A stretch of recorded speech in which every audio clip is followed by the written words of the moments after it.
with diverse backgrounds to join the workforce in our country. Under new educational reforms or the curriculum reforms to be implemented in 2024 in Sri Lanka, we play major emphasis on inquiry-based learning and blended learning and using rubrics in assessment in science curriculum.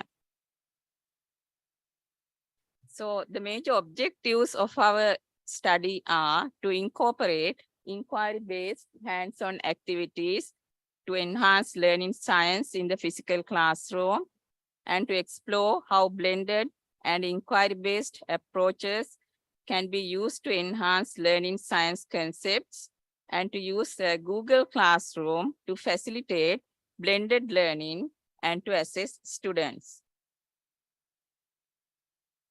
According to the literature, blended learning is combining instructional methods.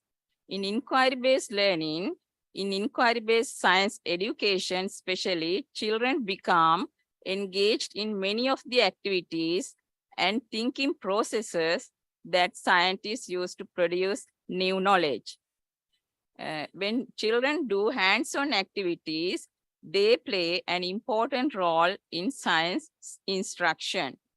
And according to 2022 report from the NIE, learning should be a joyful activity enriched with authentic experiences. So for our methodology, we used a qualitative research method, and we selected a classroom grade 10 bilingual education class from a 1AB super school in Western province, and we used purposive sampling technique, and we tried out new modules. And for the blended learning platform, we used Google Classroom. In this picture, you can see this is the physical classroom, how the class teacher, the subject teacher is explaining the students how to use the Google Classroom. For data collection, we directly observed students and we interviewed students and we asked students to complete an assignment in the Google Classroom. As research instruments, we use the observation schedule, a student questionnaire, and we interviewed some students.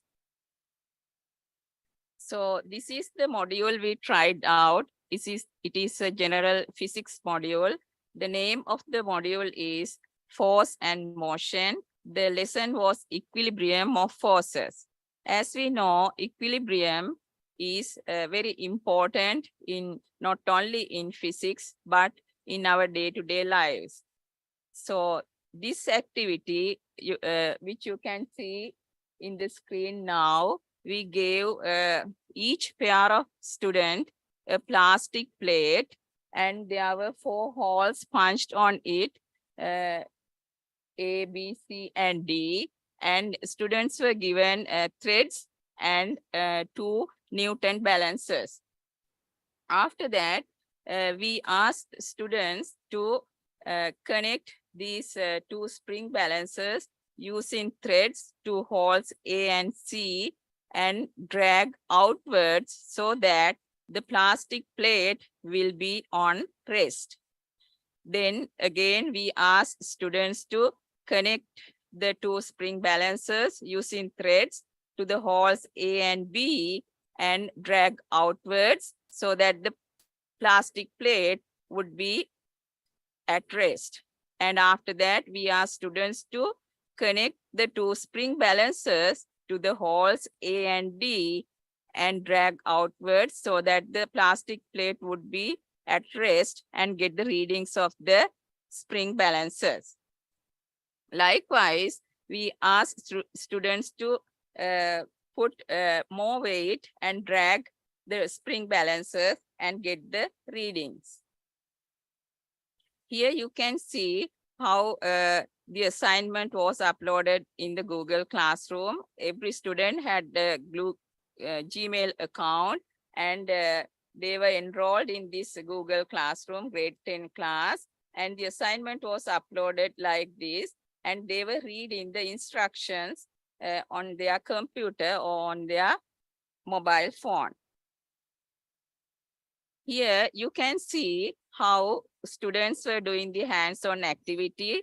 They took threads and spring balancers and connected spring balancers using thread to the plastic plate and dragged outwards so that the plate will be at rest. Here also you can see these two students doing the activity, hands-on activity and getting the readings. They drag the two spring balancers outwards. You can see the plastic plate is at rest. After that, they were asked to record their results in this table. It was also in the assignment in the Google Classroom. And when they selected the two holes A and B under a small force like 2 newtons, the relationship between the readings of the two Newton balances was equal. Therefore, the plastic plate was at rest on the table and forces were equal. And after that, we asked them to use increase the weight like 5 newtons and ask them to see whether the plate will be at rest. Like that, they got the readings and recorded the results. In this picture, you can see our consultant from Finland helping these students how to use the Google Classroom. Here also you can see how students did the hands-on activity and got the results of the activity, and they entered in the assignment in the Google Classroom. So according to the findings of our research, 100% of the participants proved that the 3 conditions are essential to keep an object in equilibrium under 2 forces. As we know, there are 3 conditions that should be satisfied to keep an object in equilibrium under 2 forces. The 2 forces must be equal in magnitude, and the 2 forces must act in 2 opposite directions, and the 2 forces must be on the same acting line.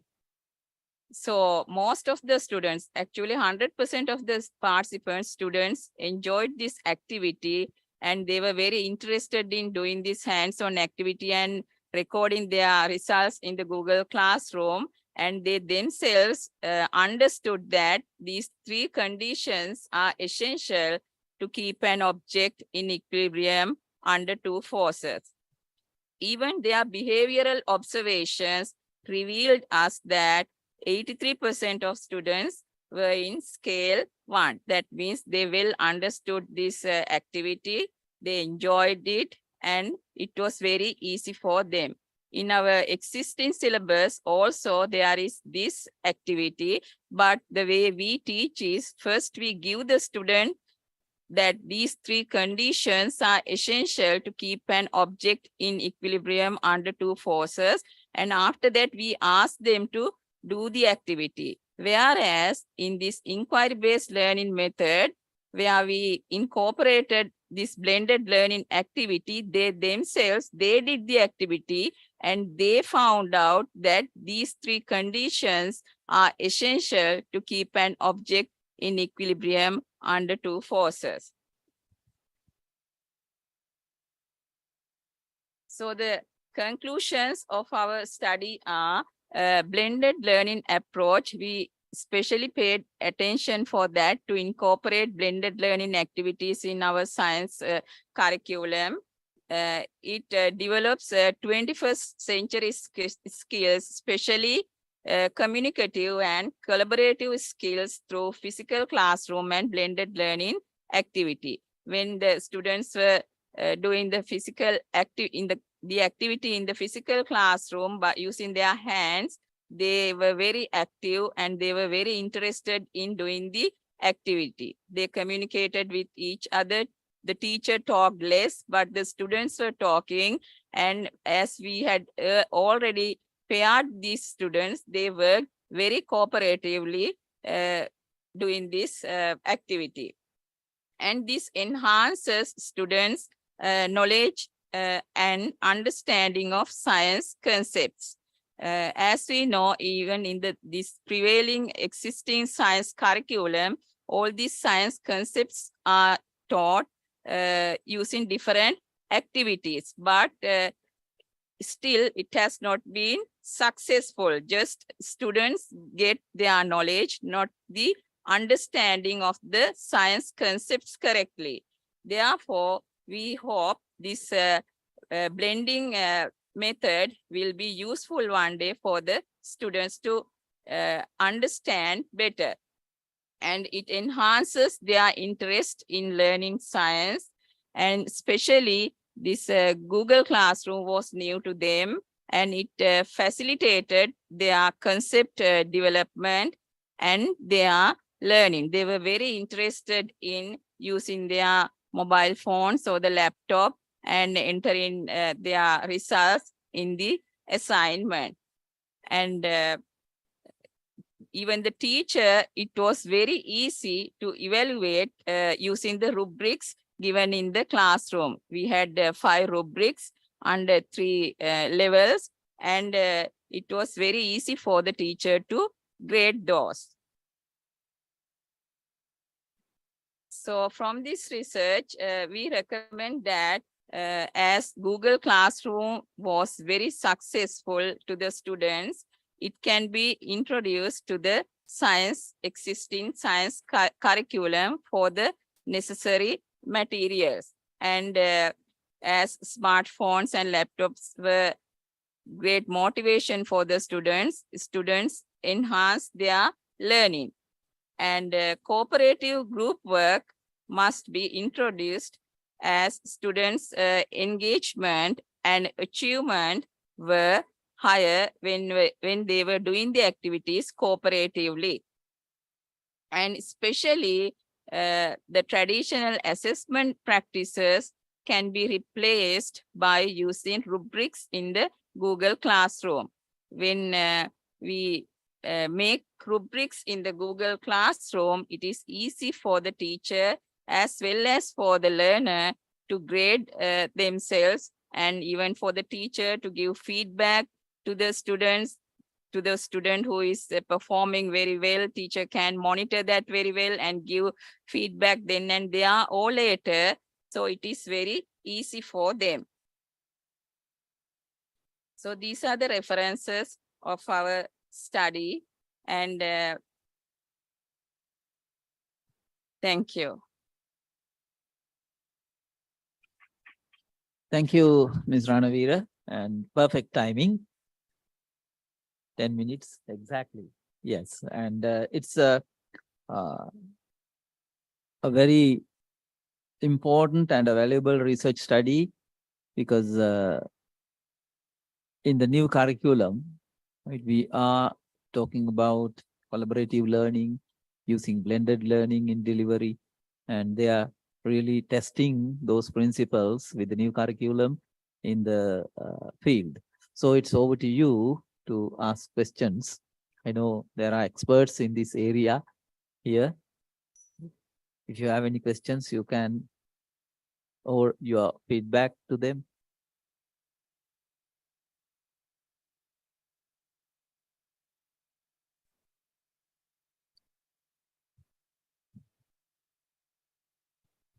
Yes.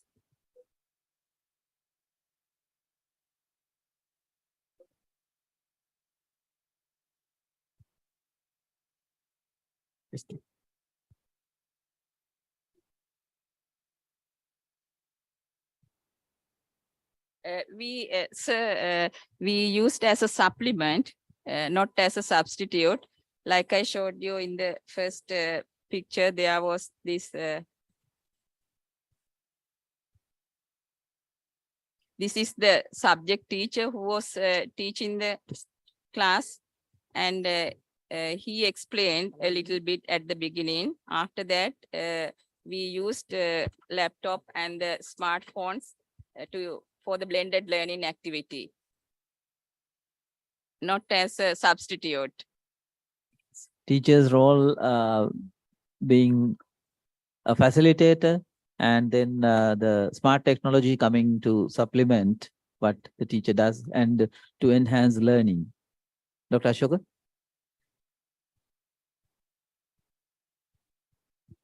So, science subjects, and this is one of them, and it's simply a one activity coming under force and motion model. And of course, we wanted to see how we can incorporate these technologies to facilitate learning. And in addition, we wanted to see how we can reduce the workload of the teacher. Of course, when these students uploaded their assignments after engaging in this activity, teacher had time later to assess and give them feedback. So that was, I mean, this is a very small work, but the thing is, the experience that we gained is interesting, because teacher found that it's convenient for him to assess them later and give individual feedback where necessary.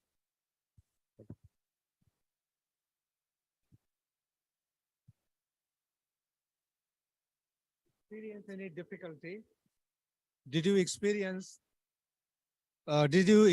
any difficulty in implementing what you wanted to implement? Any hurdles? Any No, no, problems? sir. Actually, children were very interested in doing the activity and entering their results in the Google Classroom. First, I mean, we helped them to how to use the Google Classroom. Then they were interested in it. Okay. We wonder whether we can practice this throughout the country with each and every student. However, we suggest these practices under our modules, and of course there are alternatives in case if they are unable to use these technologies. In the module, we have proposed alternative practices. So then, in case if the resources are available, they can do it, and if not, of course there are alternatives.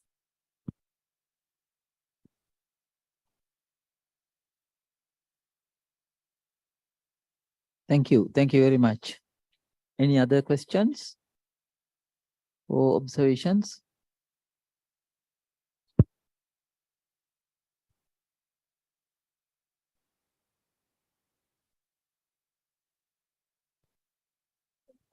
Are there any research evidence for that statement? And the other question is, for the assessment phase, the collaborative or corporate learning, you did a individual assessment or team assessment. So that I want to need to know with you. For your first question, ma'am, there are actually research articles supporting that Sri Lankan classrooms are teacher-centered. That's why in these new educational reforms, we want it to be more learner-centered. There are research articles. For your second question, can you say it again? In the assessment phase, did the corporate learning, you did the individual assessment or team assessment. You said that you using a rubric. Yes. So that rubrics for the individuals or team? No, individually. We got the results from the students individually. They did the hands-on activity paired, and they entered the results individually. I got the results of the students individually, and we use rubrics to evaluate those results.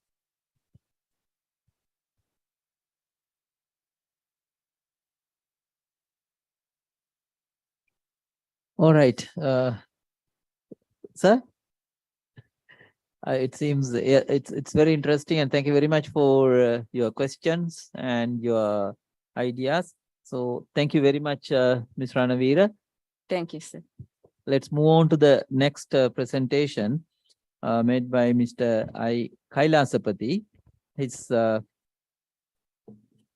topic of the presentation is e-learning at general education in the era of COVID-19 pandemic. A review of literature on influencing factors and reimagining.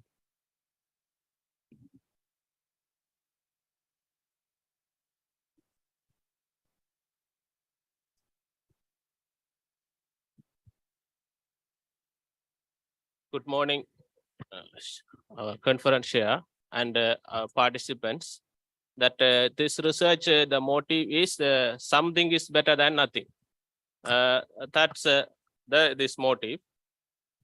That in this COVID pandemics, that a lot of schools are closed and nearly 1.6 billion learners is more than 200 countries. They lost the education, and then several schools disconnected to face-to-face teaching to transform it into e-learning modality. This is the learning I usually use for that.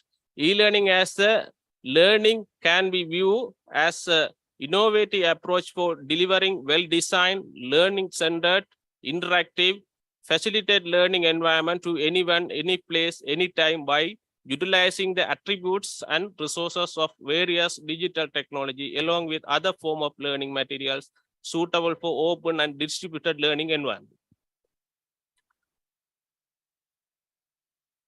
This is that nowadays also we can apply this model that now we are mostly face-to-face learning. In future, that face-to-face learning will role will be reduced and e-learning will take place most of the part. This is the objective, to identify relevant evidence influencing factors on e-learning in the era of COVID pandemics, and to identify model of learning in the era of COVID pandemic and re-image models for future. The research design is, normally I used the literature review, preferred reporting item for system review and meta-analyze premise. First, we developed that criteria, and then I embed that Mendeley software in the databases and add on, then import that articles and reports from this website and databases to the Mendeley, and we used it Mendeley for screening purpose and selected research document. These are the snapshots I for the evidence. I use this the Mendeley software for this research purpose. These are the how I sorted out that articles and records. This is the premise models that recommended for the literature review. So first identified that 253 articles altogether reports, and then I sorted out that only I remove all the abstracts. Only with abstract only we removed from that, and then selected this process. And after finally, I selected 15 articles and 2 reports for my studies. Findings. These are the factors mostly influencing on during that COVID pandemics. That one is the school level factors, teachers level factors, and curriculum level factors, and students level factors. Here, under these, there are a lot of sub factors, but these are the main factors. These are that how the reference referred. And we move to the models they used in the during the pandemics. This is the one model. The UNICEF find out and they matrix these models. First, they matrix that lower text of offline and high tech online. This side, teacher height and interactive. Clearly, this shows that how we can also in the future we can use this model in our educational purpose. This side, the self-learning, radio materials and others. In the high-tech purpose, you can see that digital audio books, feature phones apps, online apps, that's. And teacher guided modes is digital classroom and video conference softwares. And another models. This is a hybrid learning model. They used in the during the COVID time also. In-person learning, and they put plus it others, papers, radio, and TV. Other models, the in-person learning, and they used mobile follow-up with the students. And third model is pre-recorded online lessons with mobile follow-up, pre-recorded one. Last one is they used in-person learning and adapted software and live online support sessions. Then for that, in the northern part of the Sri Lanka, there are a lot of teacher vacancies for the main subjects, science and maths, chemistry, physics, technology subjects. So we, as a team, developed small model, digitally fair twin classroom. Anybody heard about this model? No. This is the model we try to implement in the northern part to minimize the inequality in the due to the teachers vacancies. There are I can say some incidents. Some students come and sits the classroom without teachers in 6 months. Physics, chemistry, like engineering type. So we just thought to adapt this model. We use that both model and take some parts from there and develop digital classroom. First, they need to digital classroom. Then they need to have conference software. Then other part of the school, I will explain later. Other part of the school, teachers should be there with digital classroom. This is the model we propose for the northern part. That one school is called service providing school. Another school called serving receiving school. In the serving school, receiving school, there is no teacher, particularly subject teacher. There may be, in the request, we ask them to put the assistant teachers. But in the service providing school, they have the expert teachers capable to handle this electronic equipments and softwares. So in this process, in this service providing school teacher teach from his classroom during the same simultaneously with his students and service receiving school students. So this is in the starting point I told you something is better than nothing. This is the model we proposed, and we developed small SOP, standard operation procedures also. That's also ongoing. This is the guideline we develop for North Department. In here, we included to switch on the computer to up to off the computers. We develop the guideline. These are the conclusions that these are the factors in the during the COVID, and we find out that models from there and develop and tested it. This is will help for our students. Those are in the marginal area. Those don't have the teachers, particularly subject teachers, science, maths, those subject, they will improve their education by using this model. Thank you.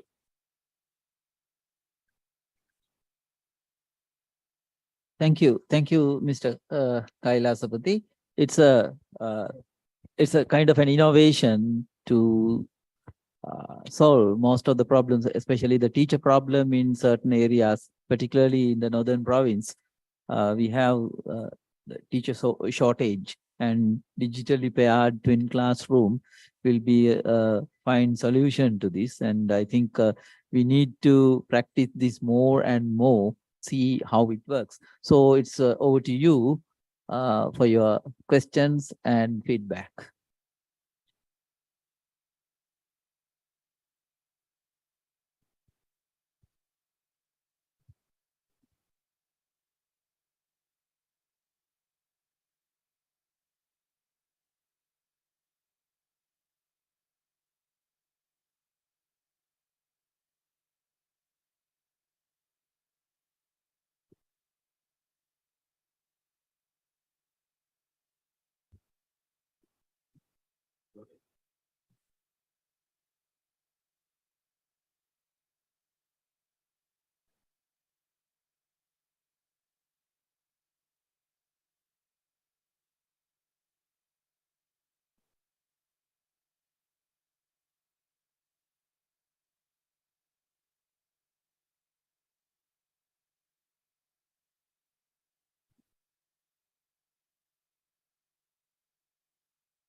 in our NIE if we give more money? What is the total investment for?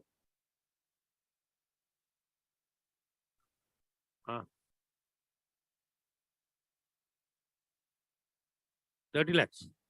30 lakhs.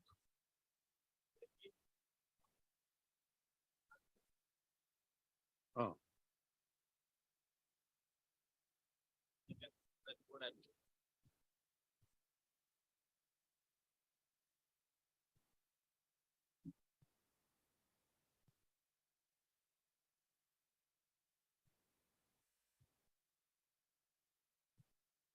When teaching service providing school teacher, need to see that what video inside. And inside the teacher needs to do what more. Document camera को आता है service document camera Can't you use Zoom? Cost Zoom. So can't we reduce the cost to make it cost effective, because 3 million is very high. Yeah. Instead of smart board, there is no other option. Okay. The other side.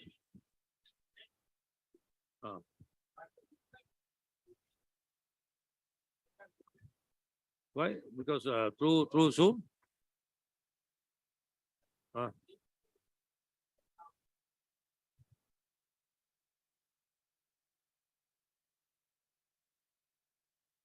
No, now this smartphone can be used as a writing tool also. So think on that, because otherwise, if you insist on a smart board, it will not practical. But you can use the smartphone with, yeah. Correct. Yeah, but the standard won't work in Sri Lanka, right? Better use the smartphone, and on that screen we can write. Yeah, those are there, but instead of smart board, use the smartphone. Yeah, that's the option, because they no cost. No? Yeah, whatever. No, if you insist that to implement this, we have to have a smart board. Yeah. Then a lot of school can't afford to have this. No, but start with the smartphone. Yes. If possible, they can. But the more practical thing is that. Yes. Because when I do lectures on Zoom, I can see a lot of lines going on. Then when I check, small kids write on the phone. Yes. So use that.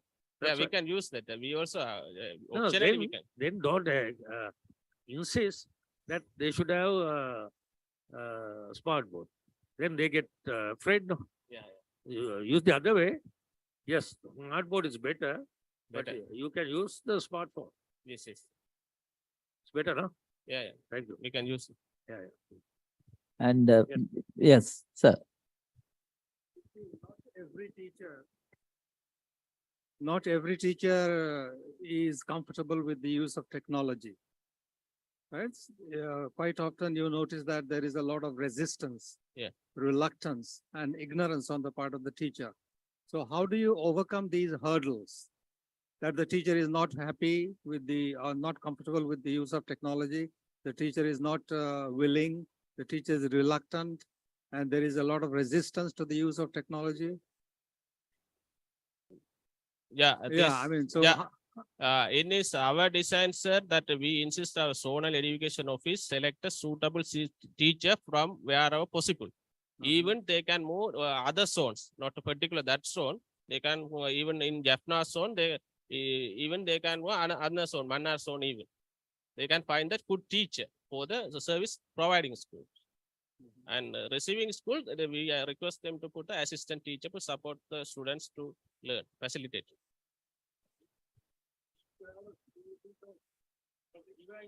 Yeah.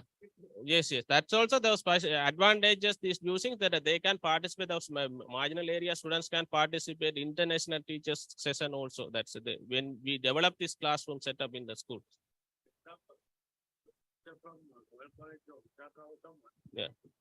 teach the online here, so they can. Yes, yes. That is nowadays one session is going on. The Japanese Hindu college teacher is teaching the Madison schools.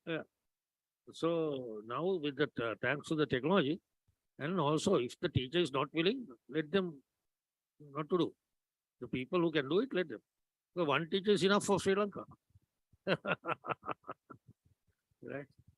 Thank you very much, sir. And Mr. Kailas, may I intervene here? I think, as a solution to this, we can use certain tools. There are ready-made tools like Jamboard. Dr. Ashoka, we used Jamboard once, rather than having a document camera and getting everybody's written work. Right, if we can use, but for that we need internet and smart devices in the service receiving school. Right, if we can go for that, we can use tools like Jamboard, and we can get the children to work on Jamboard and present it to the teacher in the service providing school. I think what Dr. Navaratna, his idea is valid, because when we go for an innovation, we have to look for different options. Right? If we go for the highest technology, then there will be problems, because the service receiving school may be a very remote place where teachers don't like to get in, and where there is no electricity. There can be so many problems. So we have to have a kind of a versatile solution as an innovation. So this is a very good research study, Mr. Kailasapati. If we can improve this, and if we can have solutions for different places, depending on their context and reality, I think we'll be able to do something. And our applied resource hub will also be a solution. So if you can work with Dr. Ashoka and his team, I think you'll be able to provide more solutions to these schools. Dr. Ashok, anything you want to add? I just to share that, under these educational reforms, we are going to establish district level applied resource hubs, and the national level applied resource hub will be established at NIE. So he is proposing the same mechanism. So we are also going to meet our teachers online, as this cascade model that we are practicing right at the moment. There are a lot of weaknesses. Usually the teachers, they don't get what really we want to share with them through the cascade. So then we are going to establish applied resource hubs in the districts.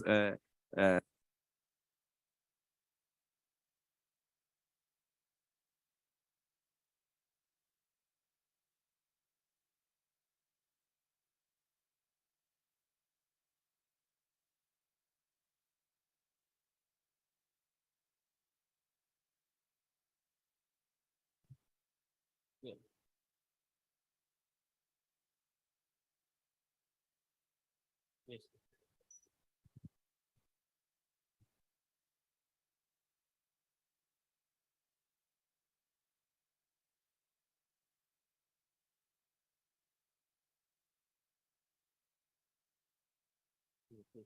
Yeah.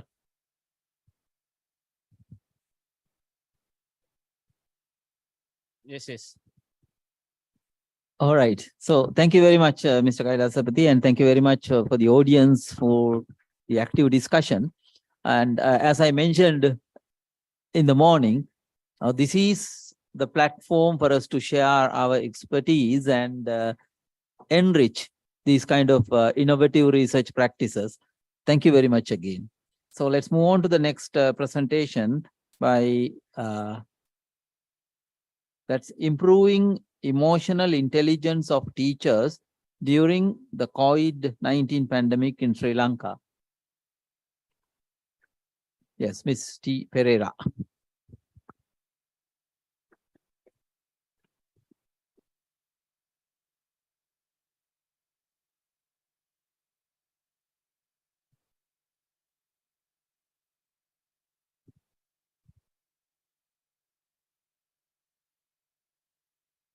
Okay, good afternoon, everyone. Dear Chairperson, the Director of the NIE and all my audience.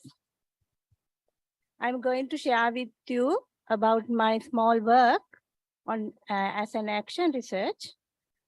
Let me to introduce my topic, improving emotional intelligence of teachers during the COVID-19 pandemic situation in Sri Lanka. I'm Tanuja Pereira, Sri Lanka Teacher Educator Service Grade 3 Officer and working at Viable National College of Education. We see the background. Why I wanted to do this type of action research. In this action research, another aspect of the action research I have submitted for the yesterday symposium also, because in here I wanted to show you another aspect of this type of action research. Let me to express about the background. We all have, I think, unfavorable experience with COVID-19 crisis.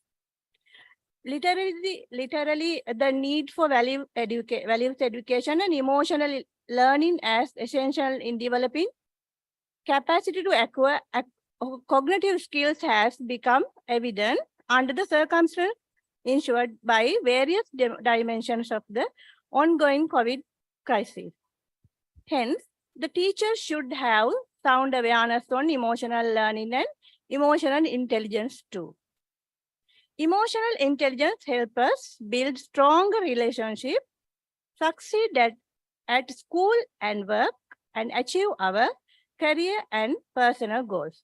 Especially, teachers need emotional intelligence because they have to work with children. They are not matured. So we have to understand as teachers, teacher needs to understand what are the types of emotional intelligence types and what are the strategies they have to use to develop students for their achievement. So it can also help teachers to connect with their feelings, turn intention into action, and make informed decisions about what matters most to them. First of all, I followed Goleman's emotional intelligence model in 2022.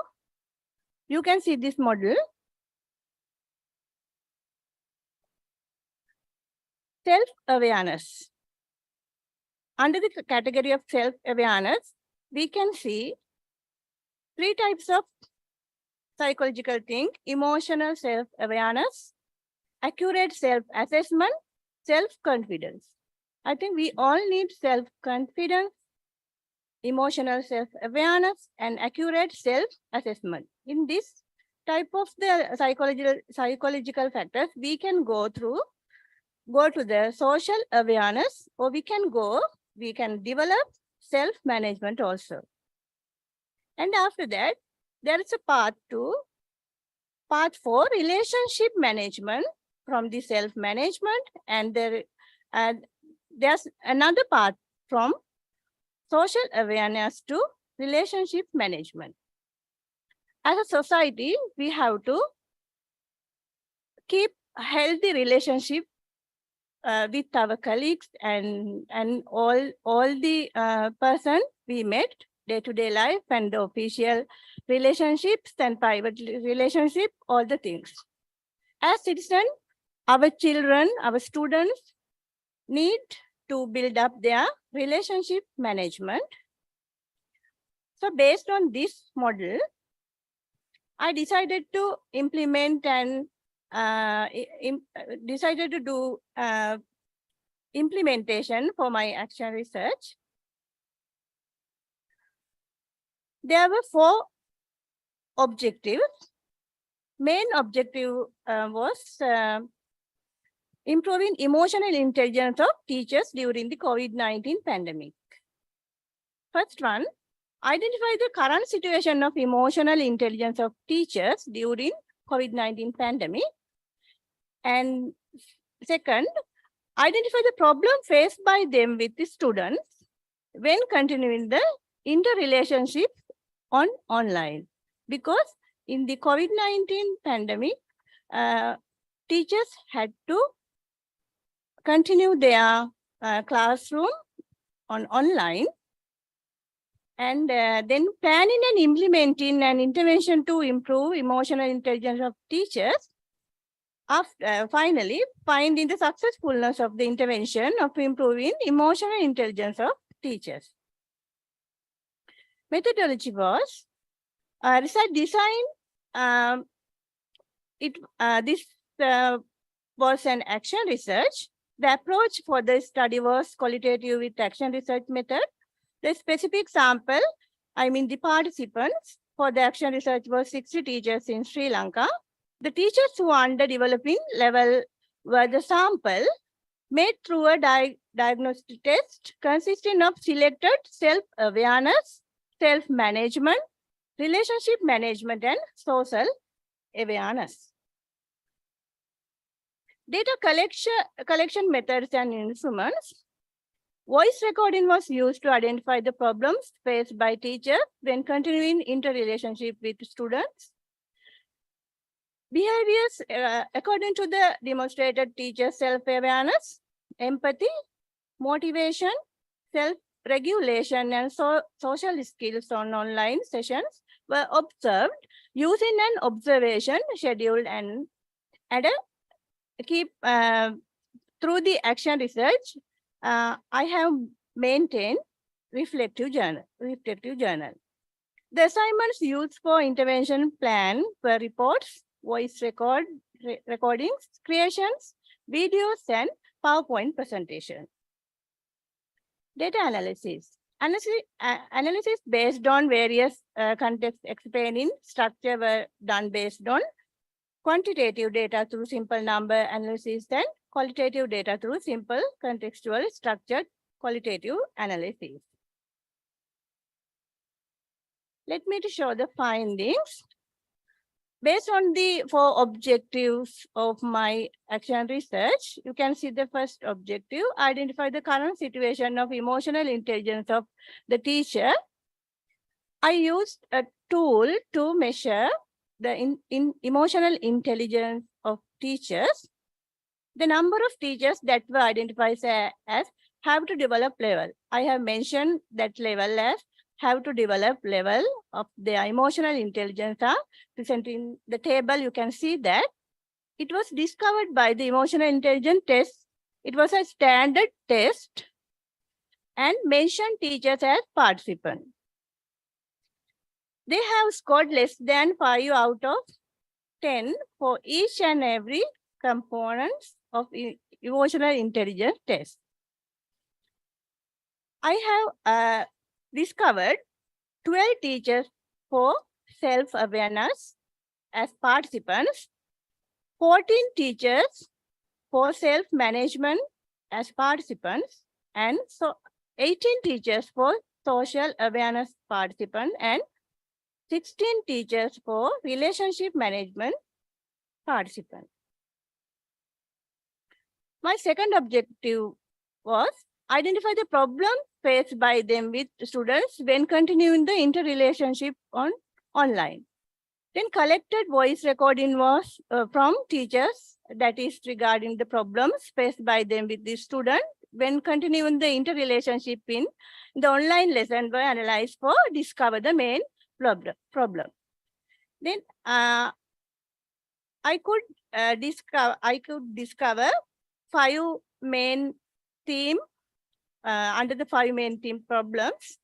Problems with internet connection strength, problems with conducting assessment, problems with restricting cheating instances, problems with online security, problems with monotony.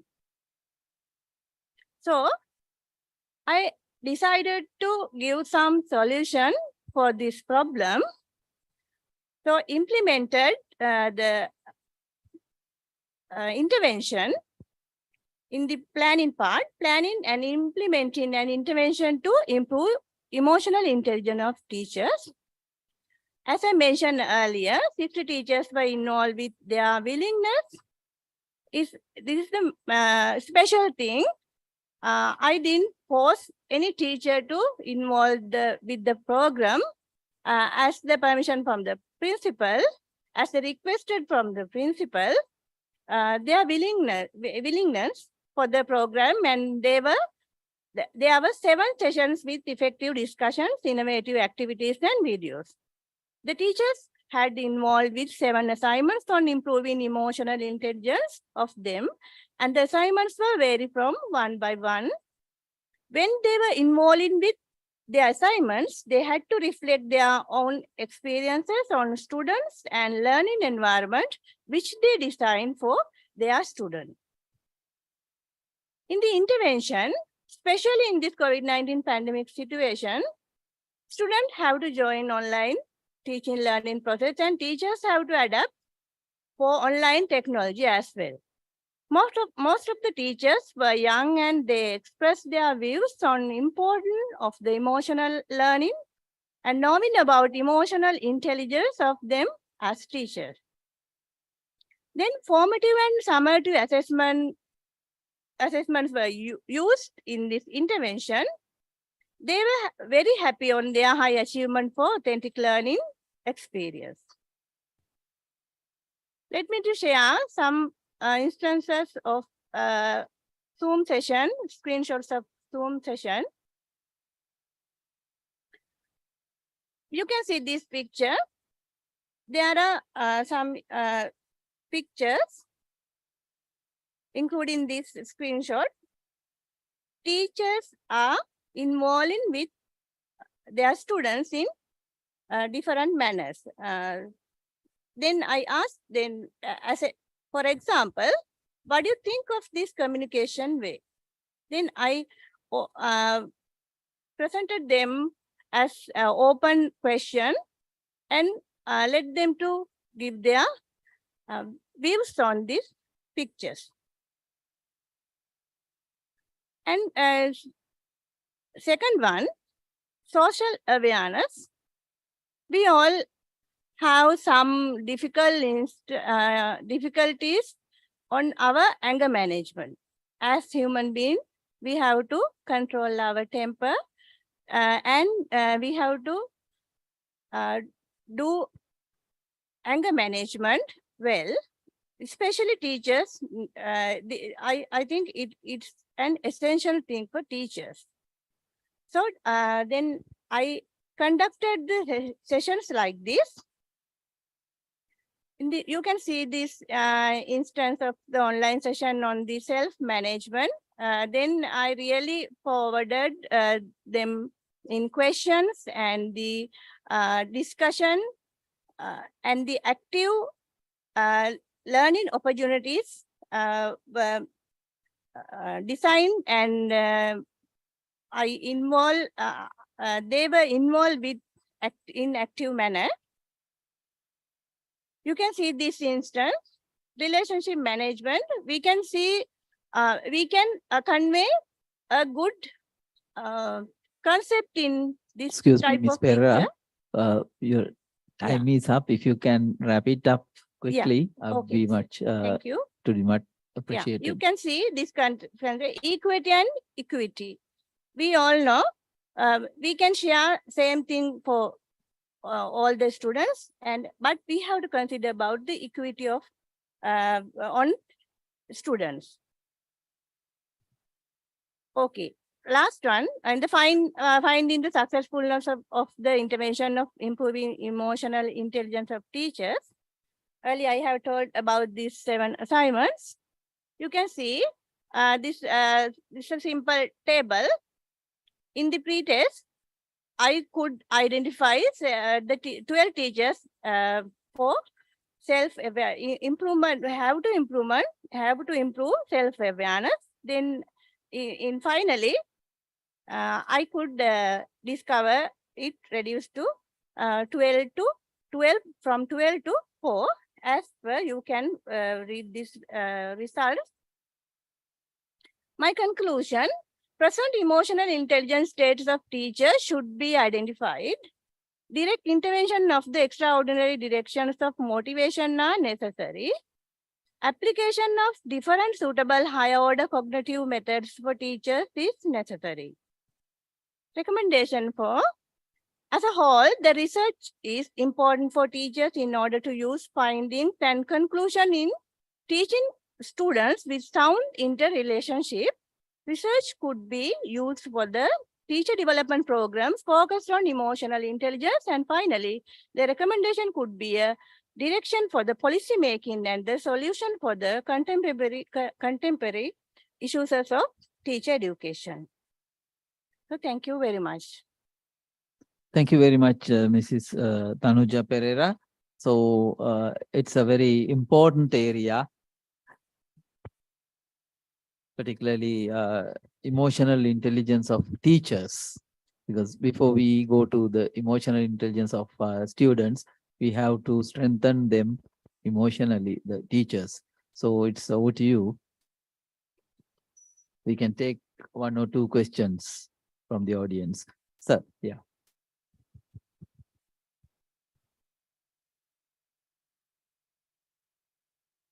Do you think literature plays an important role in improving emotional intelligence of teachers and students?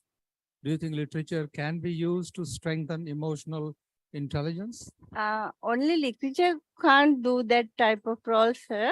I think we have to implement based on the literature, then in appropriate manner to the situational.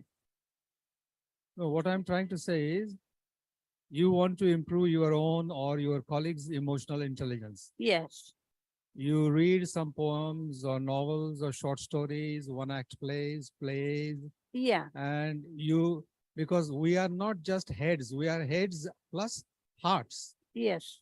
When we read science, technology, books on science and technology, history, Yeah, you mean geography, that literature. Yeah. Okay. our intellect is satisfied. But Yes. when we read literature, you know, our hearts are Yes. gratified. So we are not just heads, we are heads plus hearts. Yes, sir. Definitely. I remember several years ago, Shashi Tharoor, who is a famous Indian writer, creative writer and a politician, wrote an article in Times of India. And he wanted to make a very significant point. He said, when you look at the list of terrorists across the globe, you realize that most of the terrorists come from science and technology background. No. They don't read literature. Yeah, I mean, Yeah. he has a very valid point to make. Yeah. Because when you read literature, you humanize yourself. You become a true human being. Yes. These days, people don't laugh heartily. People don't cry, fully. People don't weep, don't cry. Yeah. Because their minds have become blunt, right? Materialistic. So do you think, that's my question. Yes. Do you think literature can be used to strengthen emotional intelligence of Yes, sir. learners as Yes. well as teachers? Yes, sir, definitely. And how can you I do think. that? Yes. Then, as you have mentioned in yesterday also, sir, you also gave a very good example for us. Then when we improving then language also, we can use song and the stories. We can share our authentic experience with them. So we can make them for some instances for meditation like this. We can improve not only teachers' emotional intelligence, but also students also, sir. Okay, thank you. Very interesting presentation. I have 2-3 questions. One thing is, in Sri Lanka, do they aware, or do the teachers aware about emotional intelligence, especially social and emotional intelligence? Do they know?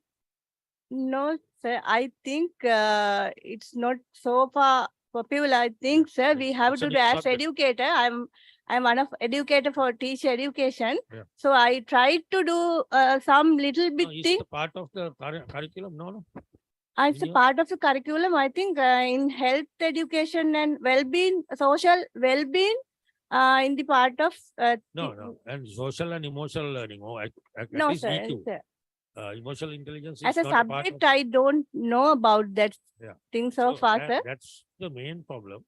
In Yeah. Sri Lanka, still, this is a new subject, right? Teachers don't know emotional intelligence, or especially social and emotional learning, right? So that is one. So this teacher didn't know that, right? Yeah. Then, if they don't know, how did you educate them? You had a session, right?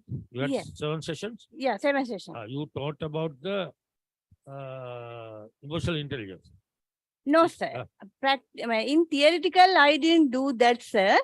I let them, I designed some instances and learning experience to inspire their developing emotional intelligence. How do you do that? For example, in empathetic way, we can, I propose them to share their in one instance when punishing for one student.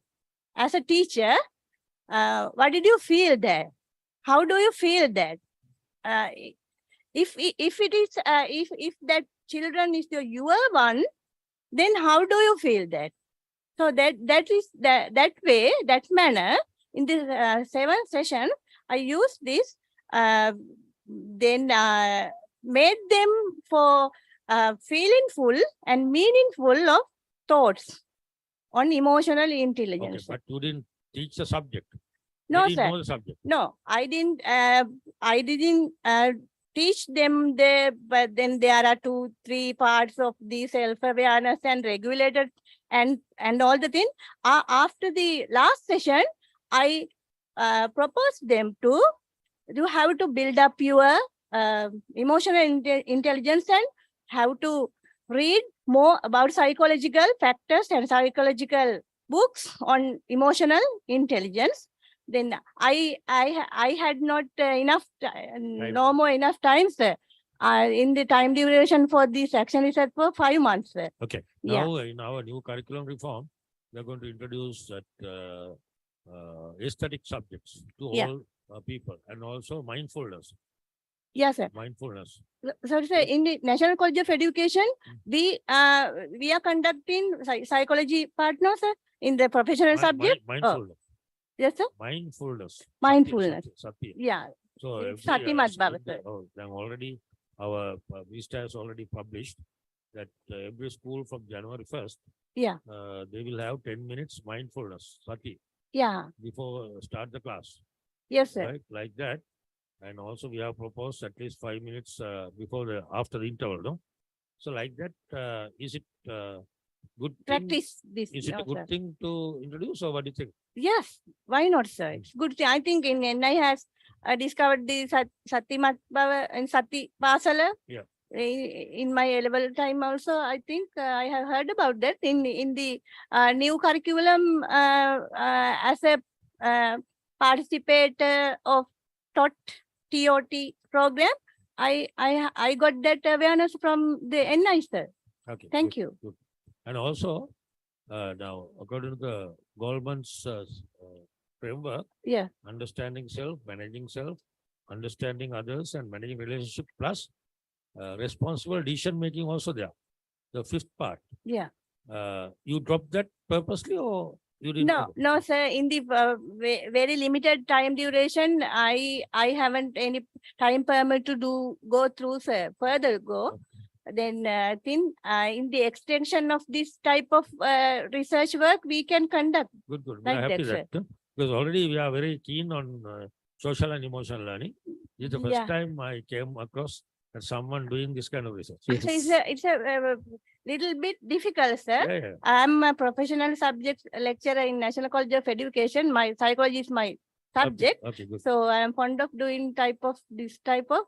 It's I know it is difficult to develop, but little bit, at least little bit, we can let them to feel that type of thing. We have that type of cognitive skill, cognitive perception we have. We have to identify and improve this as teachers. Thank you. Thank you. Thank you very much, Ms. Pereira. And in the presence of a great follower of Daniel Goleman, I think the discussion became very enriching. And particularly the subject which we are going to introduce to the entire system with the curriculum reforms, I think people like you can contribute more. And sir, it's really alarming, Shashi Tharoor's revelation that most of the terrorists, leading terrorists are from science and technology background. We talk about STEM, and I think that's why we need to make it STEAM with arts coming in, and literature would be a fine tool to bring their stress and their emotional level to to make them people with a lot of empathy and who can appreciate life. Thank you very much for that comment. So let's move on to the next Okay, thank you. presentation. This is again technology, robotics in primary education, framework for learning through activities. Human teacher is on the verge of extinction. We're going to lose our jobs very soon.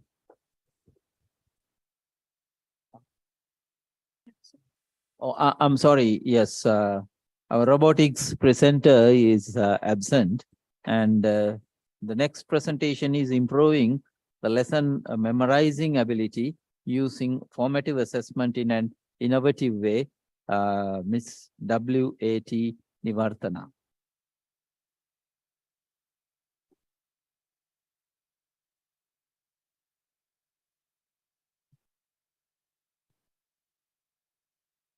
Good afternoon to all. I am Tarishini Vartana, undergraduate from Faculty of Education of Horizon Campus. During our school days, especially in A-levels, we were by-hearting subject content to memorize. But at the end, were we always able to remember all of it? For me, I couldn't, and had to read again and again. This is still happening with the students. Thereby, I come up with this action research, improving the lesson memorizing ability using formative assessment in an innovative way. This is my very first research, which was done for my dissertation with a limited time. This is the gist of it. The future of Sri Lanka depends on scientific literacy in young generations. So it is important to find innovative way and sustainable strategies to increase the quality of science education.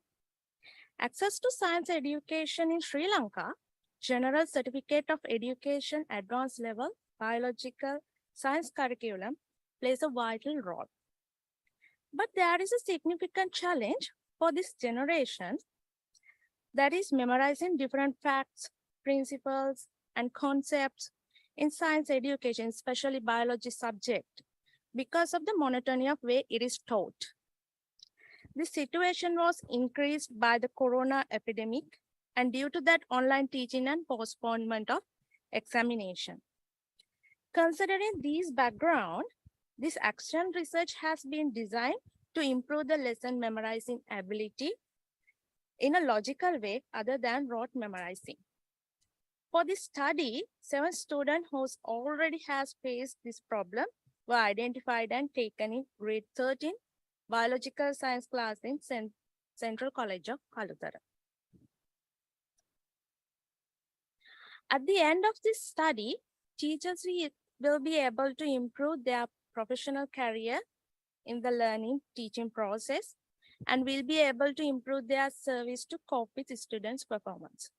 Not only that, at the end of this study, students will be able to improve the logical memory power and will be able to maximize their attentiveness of the study.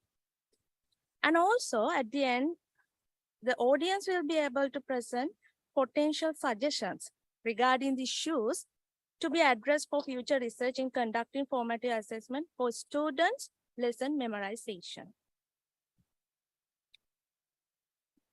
This is the process of my research, and McIntyre's model was encouraged to use as a guide for this. To facilitate this, I did the intervention in 4 phases as planning, implementation, observation, and reflection. And each phase was divided into stages of activity. In the planning, there were 5 steps: design the time frame, select participants, plan to select the lesson, plan to select appropriate formative assessment techniques, and plan the methodology of implementation according to the time frame. The steps of the implementation phase were observe and interview students to find lessons that students learned but had forgotten. Decide the formative techniques for each lesson. Provide formative assessments such as individual quizzes, group quizzes, homework, exit ticket quizzes, group work, and discussion for 6 lessons. Teach 2 lessons without assessing and provide a post test for the whole lesson. In the observation, reform teaching observation protocol and approaches to teaching inventory protocol were used. After reflecting on the observation in the reflection phase, it could be decided which formative techniques will yield the result or whether other techniques will be adopted to enhance the result. Hence, this was a cyclic process. It could be desired the next cycle of the process, but with the limited time, I couldn't follow the second cycle. So in the first round of intervention, the observations and interviews had been done to find lessons that students learned but had forgotten. So I selected words beyond Unit 4.8 and provide a pre-test consisting 10 multiple choice questions for whole unit before teach the unit. There are 8 different biomes and each one was designed to use a different formative assessment techniques at the end.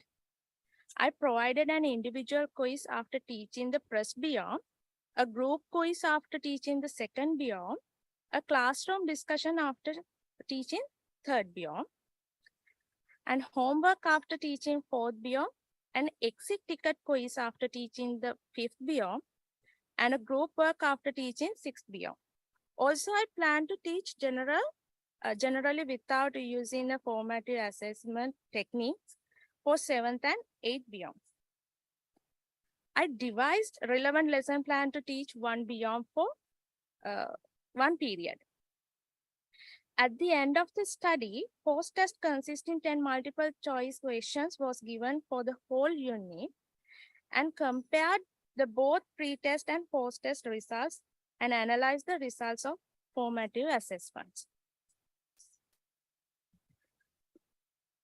This is the comparison of the results of pre-test, which was given before teaching the unit, and post-test, which was given after teaching the unit, represent the final results of the study as a whole.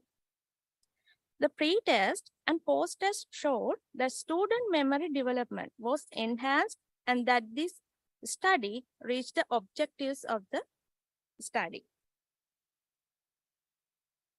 By looking these results of the formative assessments, among the formative techniques assessed individually, students' performance for individual quizzes was average and student response to group formative assessment techniques were very high. This is the conclusion of my study. Teaching lessons using formative assessment techniques in an innovative way will increase the students' short-term memory, long-term memory, high-order thinking skills, and self-confidence. As recommendations, this research on the impact of formative assessment on students' memorization suggests that more work needs to be done on the impact of other type of formative assessment methods on student memorization. Teachers should use creative formative assessment instead of traditional formative assessment and use formative assessment techniques that individually assess or A-level student confidence in their memory. Also, more research is needed to validate the formative assessment for all different levels of memorization than just how different it can be. These are the references which I used to do my study. And thank you for listening. Thank you, Ms. Nivartana, for wonderful time management, first of all. And yes, it's over to the audience for Q&A. Thank you, Nivartana. Very interesting. In your list, I didn't find or I didn't see. Did you use the learning pyramid? No, sir. Then that is the main problem.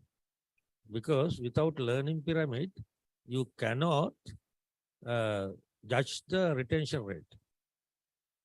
So there's a passive learning and active learning. In the learning pyramid, the top, lecturing 5%, reading 10%, audiovisual 20, and demonstrate 30. Right? So that is the main problem.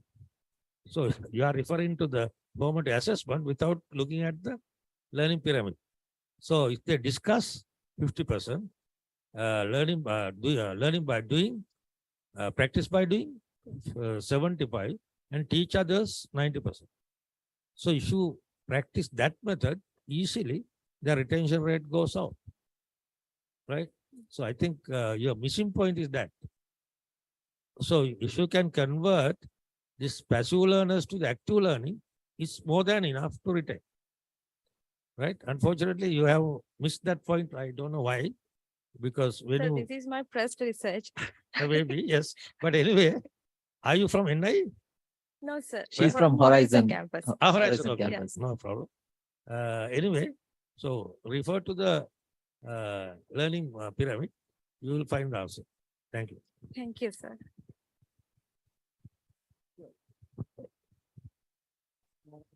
There are two types of assessment, two major types of assessment.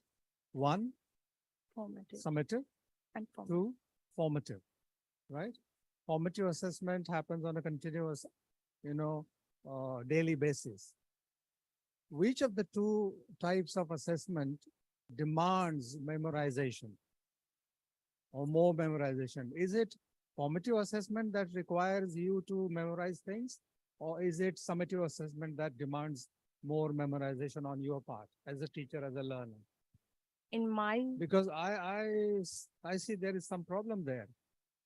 It is not formative assessment that requires you to memorize. In fact, formative assessment got its strength from the lack of necessity to memorize. It doesn't require you to memorize things.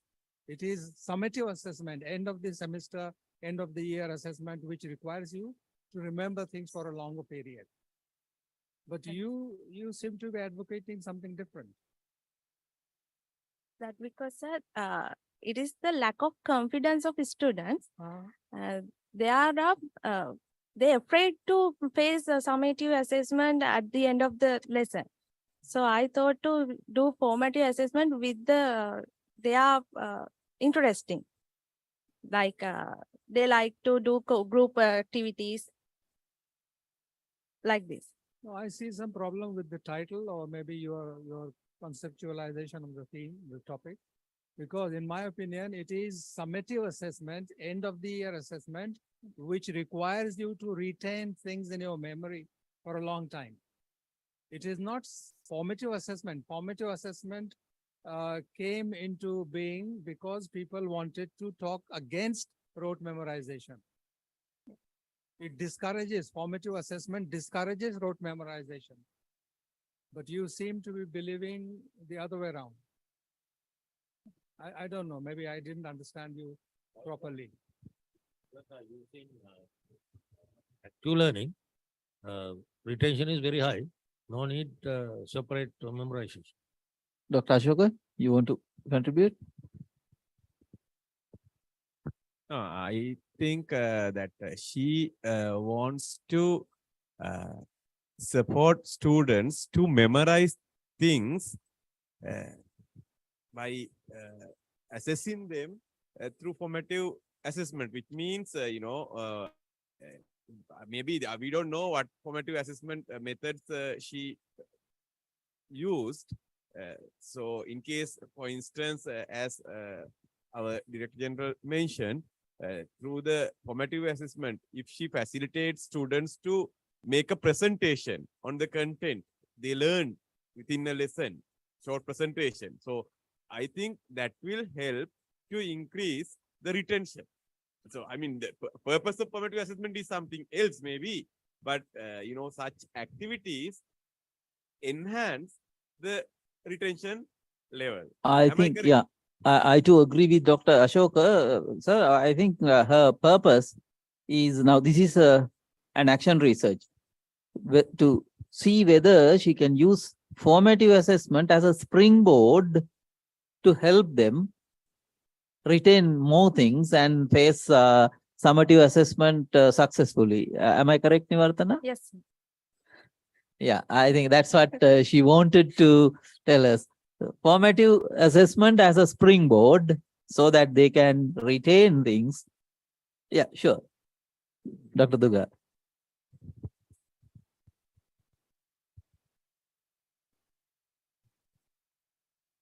Nirbhatana, I hope you are aware of the principle, one of the principles in psychology, the principle of overlearning, overlearning. Overland. Do you find relevant to this topic? At this time, I have no idea about it, sir. I advise you to read something about it. Okay, sir. The principle of overlearning, it applies to many things. It applies to, driving a motor car and riding a bike. This is how we have learned to do things. Once we have learned a thing and yet we repeat it, and then it turns into a long-term retention, lifelong retention. So please do read about it, and this will help you. Okay, sir. Thank you. Thank you, sir.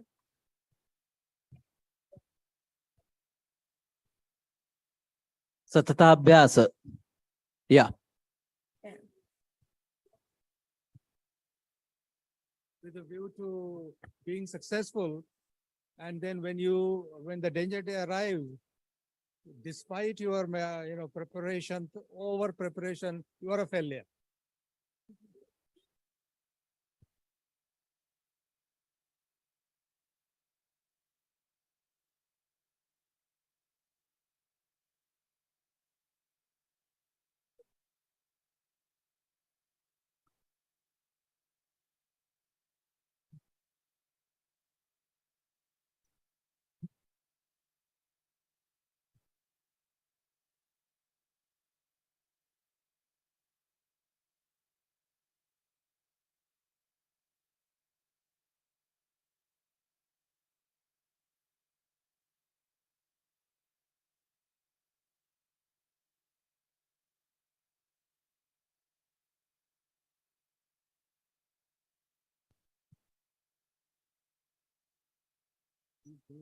Over and over again. I think the Sanskrit term Satatabhyasa. Yeah. Okay. Yes, yeah, because this term satatabhyasa comes from generations, and I think that's very correct, and it comes from the East. I think the concept now it is in modern psychology as over learning, but yes, we have invented it in the East. Satata, yeah. Satatabhyasa is constant practice. Constant practice. Yes.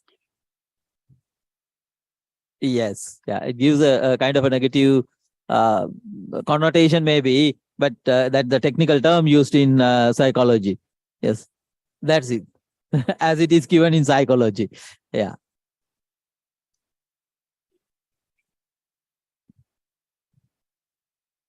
Yeah. That's it. Yeah. It's overlearning is not the technical term is given without any prejudice, but yeah, sometimes we might feel that overlearning is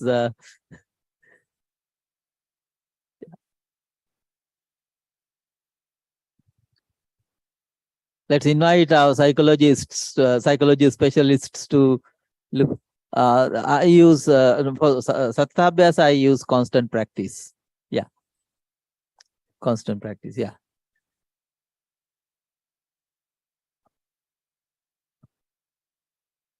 Of course. Let's see.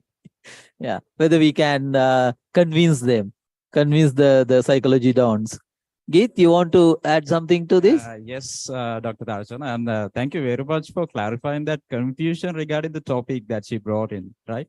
Actually, if she had used some grammatical change there, instead of using, if you had added by before using, this might have got better clarification, I guess. It would have been better comprehensive for the audience. Actually, what I want to say is like, you have used some techniques for formative assessment, but I wonder how far they are effective in increasing memory. How do you say that they help long-term memory? And also, by using which technique did you just identify whether they could develop high order thinking? Actually, sir, I didn't have much time to do that part. I just do some techniques and just may do it. I have 3 months actually, so I didn't have time to go far. Which kind of formative technique is more yield to get results? Okay, that's good. That's clear. Okay, thank you. Thank you very much, Miss Nivartana. Now, as I Yes, sir. mentioned in the morning, this is a very good opportunity for new researchers. This is her first research, so let's give her a big applause. She was very confident because she was in front of stalwarts in the field of research and she defended herself very well. Congratulations. So our next presenter is going to be Dr. Chamilani Shanti Edward, and she is going to talk about blended learning adoption towards improving teaching performance in secondary education, a meta-analysis.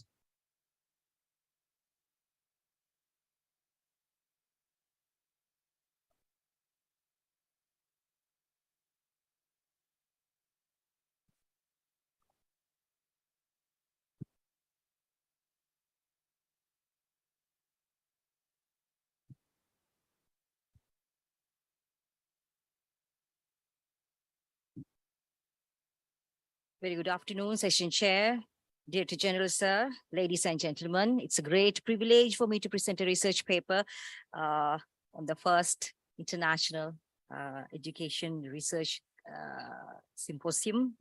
I'm Chamilani Shanti Edward, Senior Lecturer to the Faculty of Science and Technology in IE. The topic of the study is blended learning, adoption towards improving teaching performance in secondary education, a meta-analysis. Firstly, I would like to turn to the area of this study. which is blended learning plus instructional design. It is a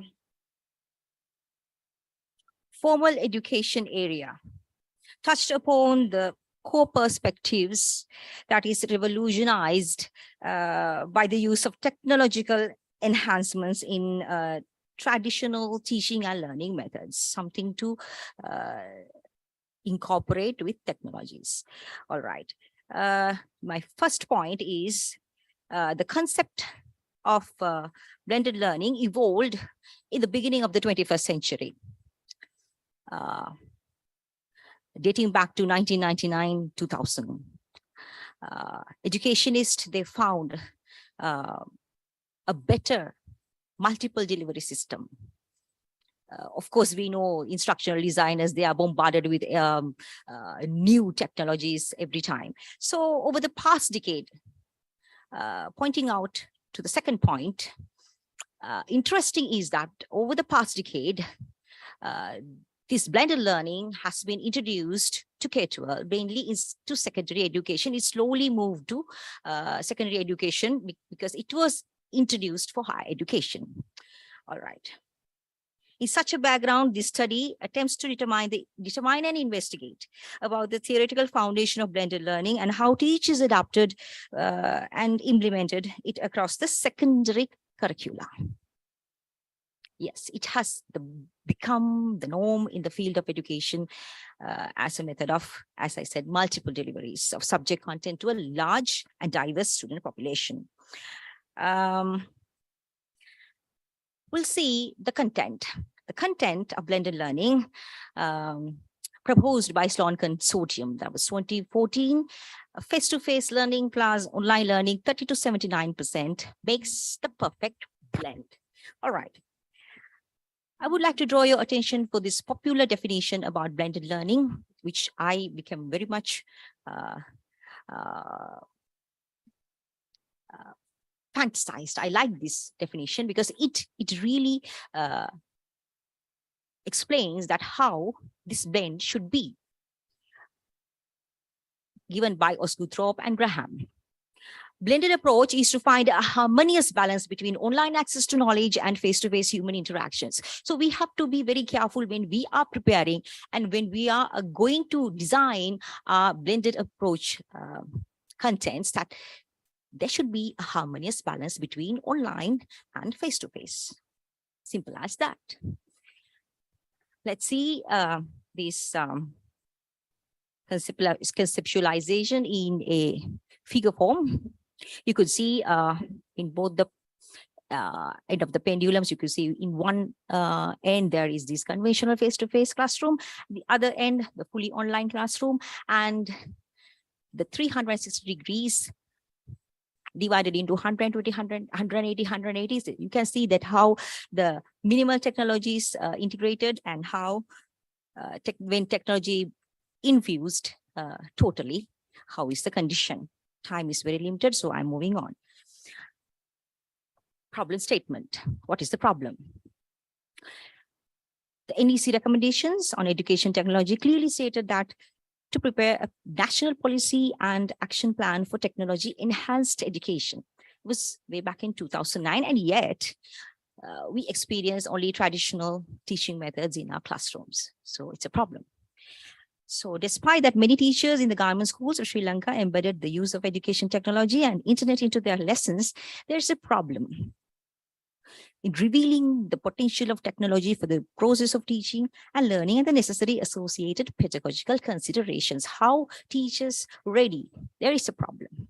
Yes, they use technology, but do they really use it with sense? Or do they really use it with understanding? So that is the problem. The teachers' blended adoption level is not clear. Despite the effectiveness of BL strategy and widespread acceptance, minimal adoption of this approach in Sri Lankan schools is evident.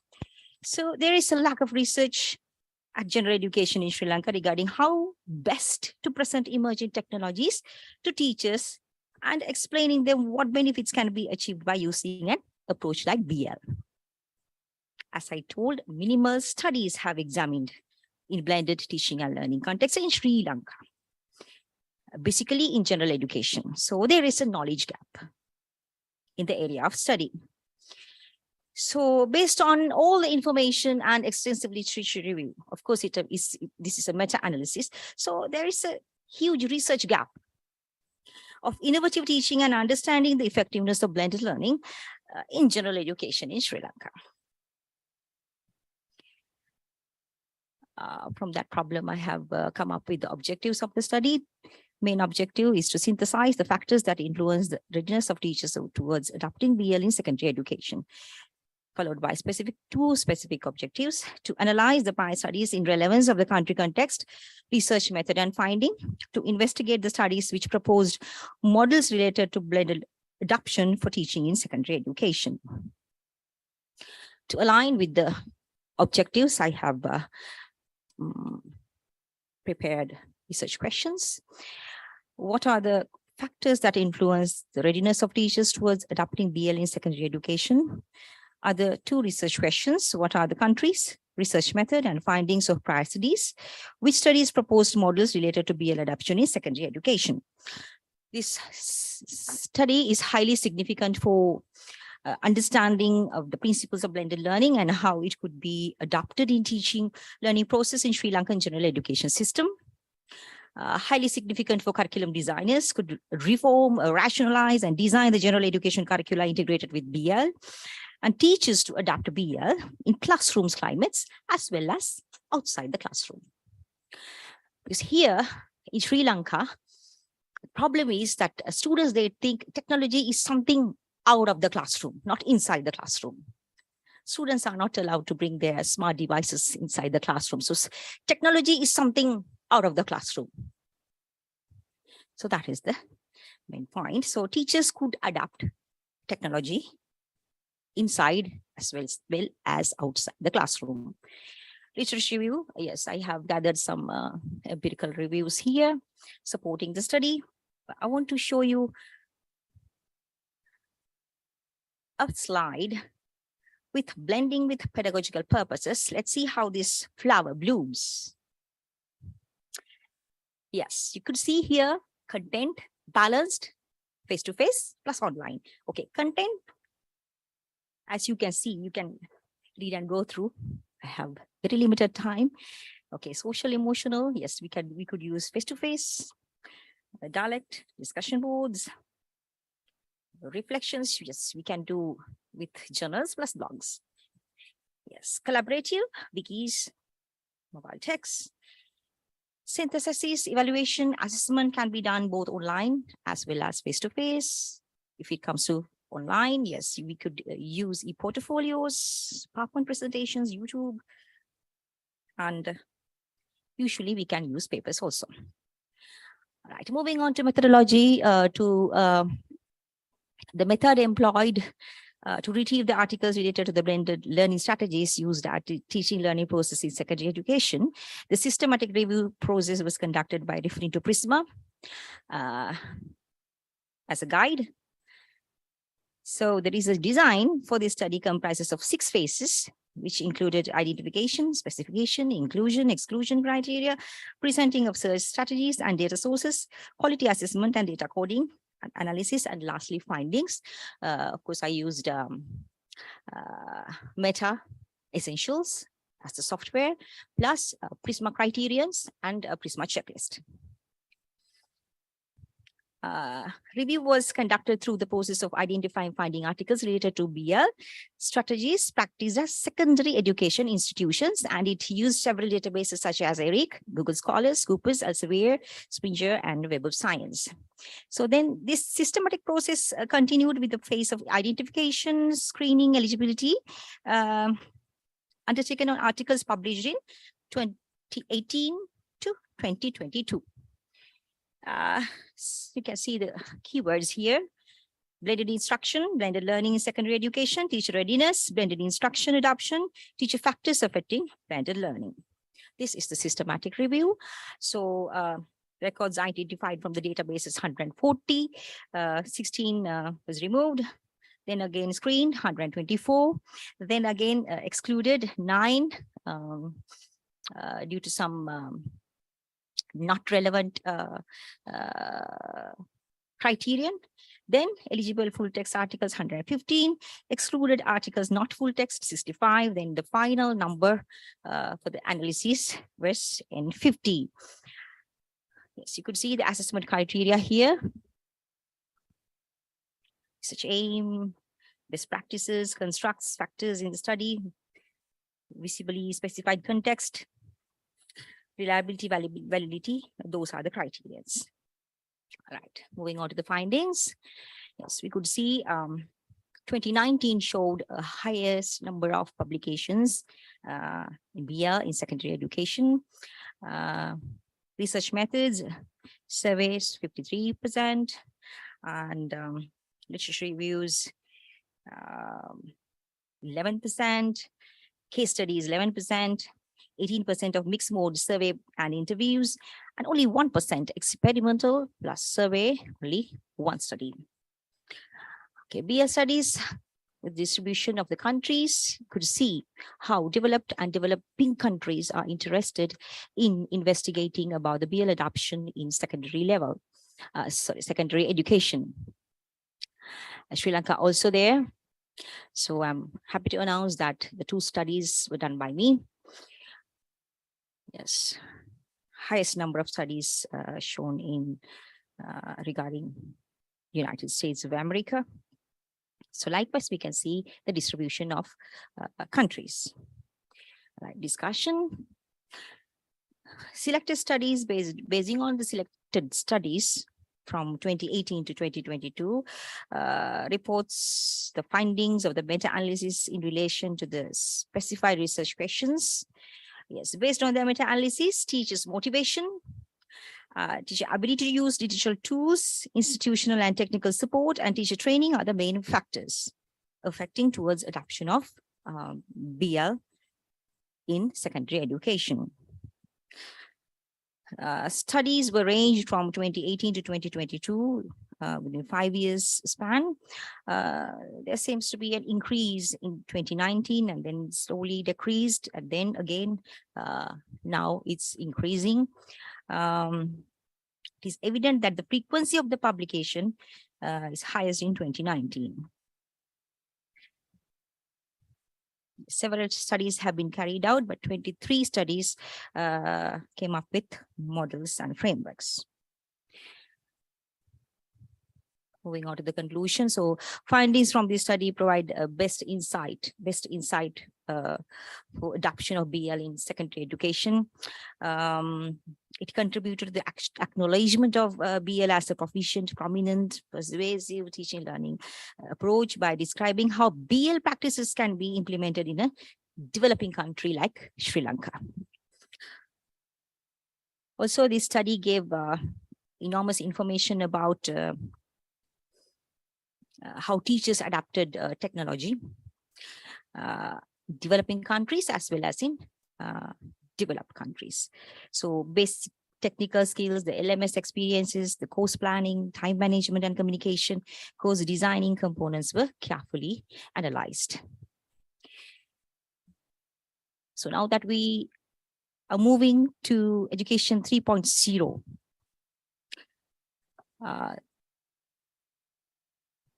devices, connectivities need to be the key areas of focus so that education can be provided anywhere, anytime. Further research recommended, conducted by future researchers, meta-analysis on other online libraries like Science Direct, Sage, InterScience, Willie, Taylor, and Francis, and IIE. These are the references. And that makes the presentation concluded. Thank you very much, ladies and gentlemen. Thank you very much, Dr. Shamila. So blended learning is a very important aspect, and this is a meta-analysis. So based on both the research methodology she used and the subject matter, I'm going to invite the audience to come up with your ideas and your queries. I'm looking at Dr. Kodituaku because he's our research expert. So what's your response to the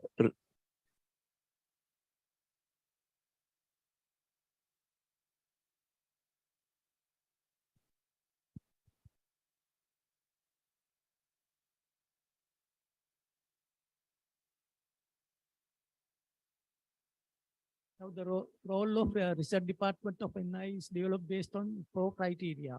One is meta-analysis of research. So to identify the existing research and analyzing the existing research. The second one is identifying the research gap and to conduct research. That is the second aspect. Third aspect is dissemination of research findings. So this conference is an example. And the fourth Yes. one is facilitation of research for the research. So based on these four criteria, your research is very important. Thank you very much, sir. Yes, it is based on the blended learning concept. Yes. It's a new concept for the Sri Lankan context. So this is a very good research, and thank you. Thank for you very your much, sir. contribution. Thank you, sir. Yeah.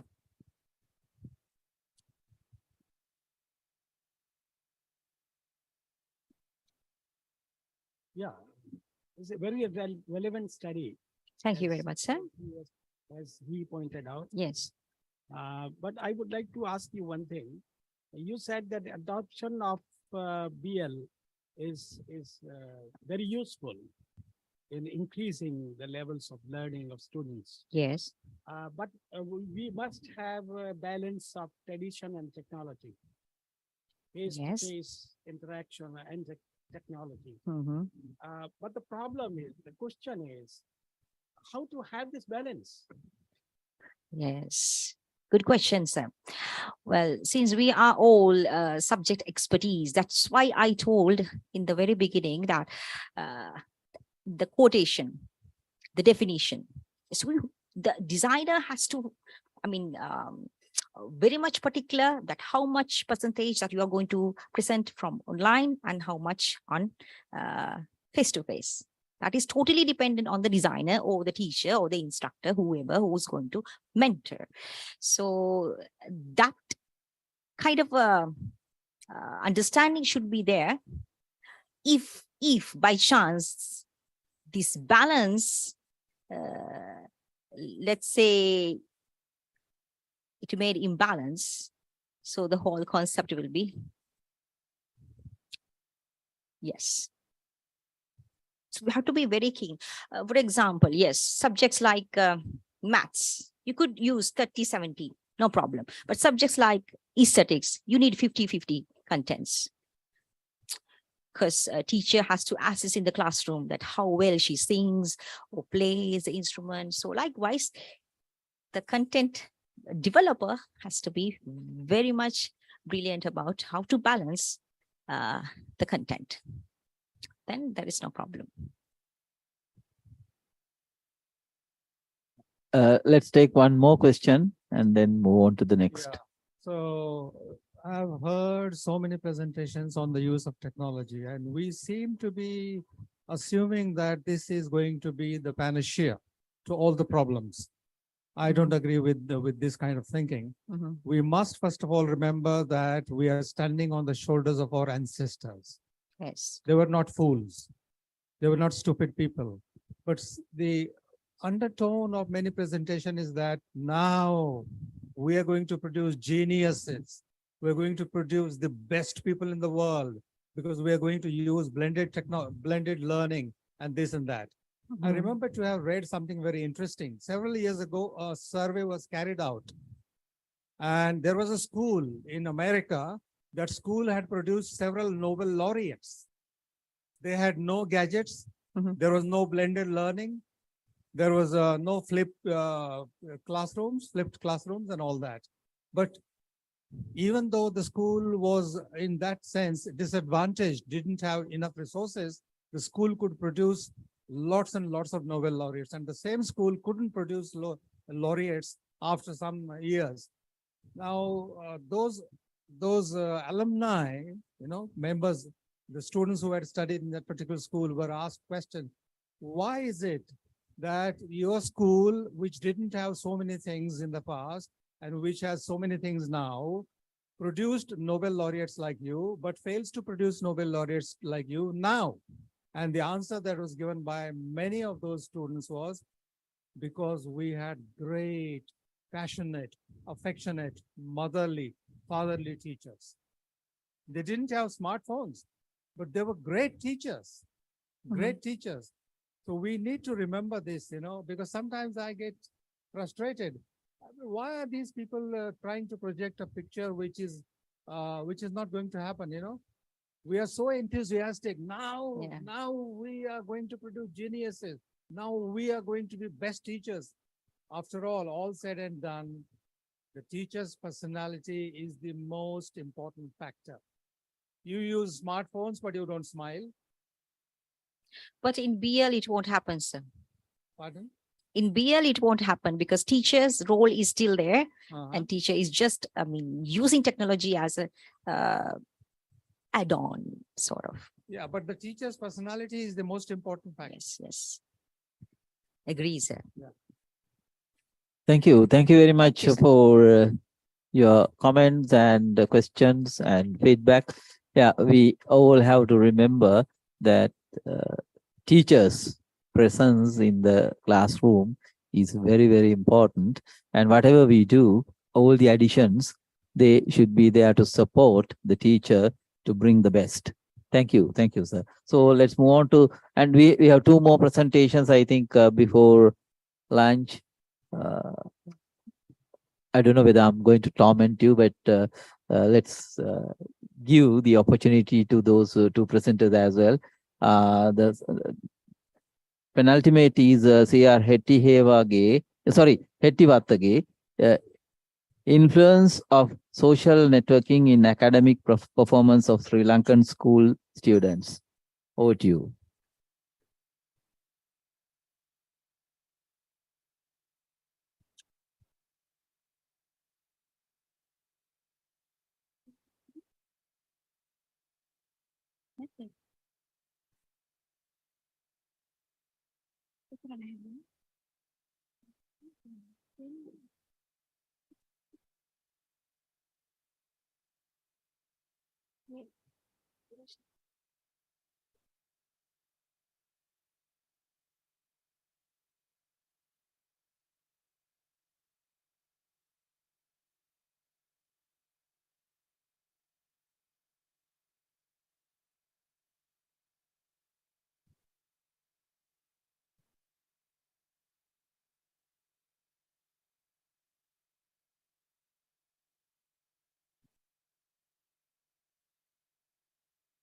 Okay, until she's getting ready with her presentation, I may I take the privilege of inviting our next presenter because it might take some time. So, Mr. Theo Mohundan, have you already submitted the presentation? Okay, right. So let's go ahead with your presentation. Anxiety and cognitive failure in relation to psychological well-being of school adolescent students. Please welcome Mr. Theo Mohundan.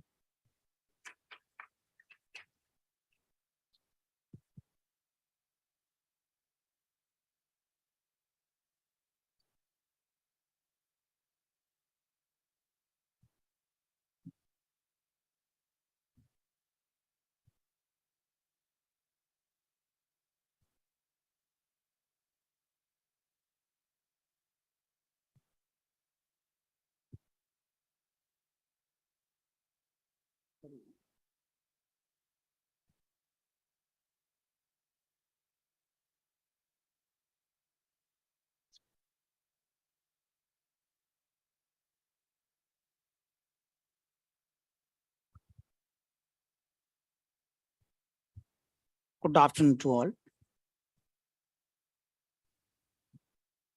I am Deva Mundan, Department of Aesthetic, NIE.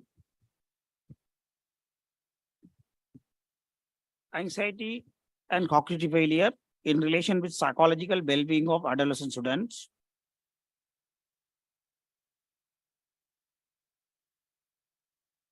In the period of adolescence, very important. Adolescent periods observed by psychologists, especially Stanley Cole, His period is storm and stress.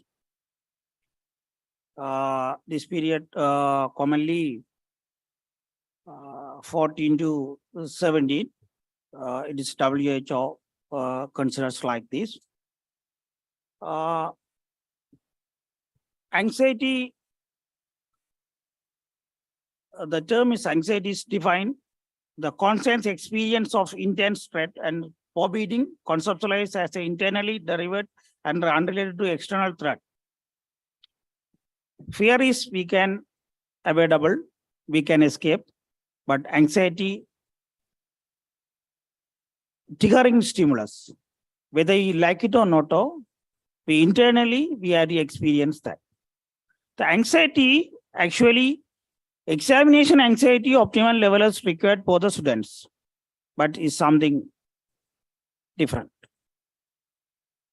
Anxiety is one of the important concept in psychoanalytic.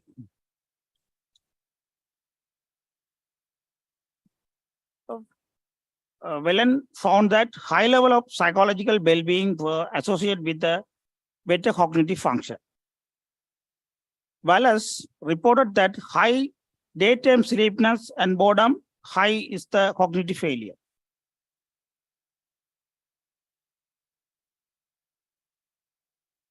Psychological well-being,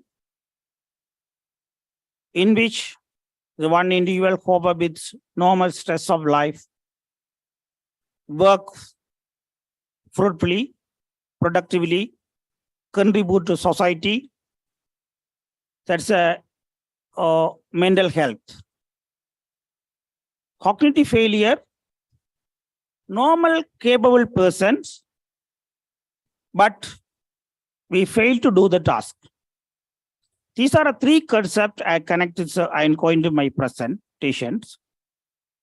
My objectives to find out the relationship of state rate anxiety with the cognitive failure of adolescent students. Anxiety is two.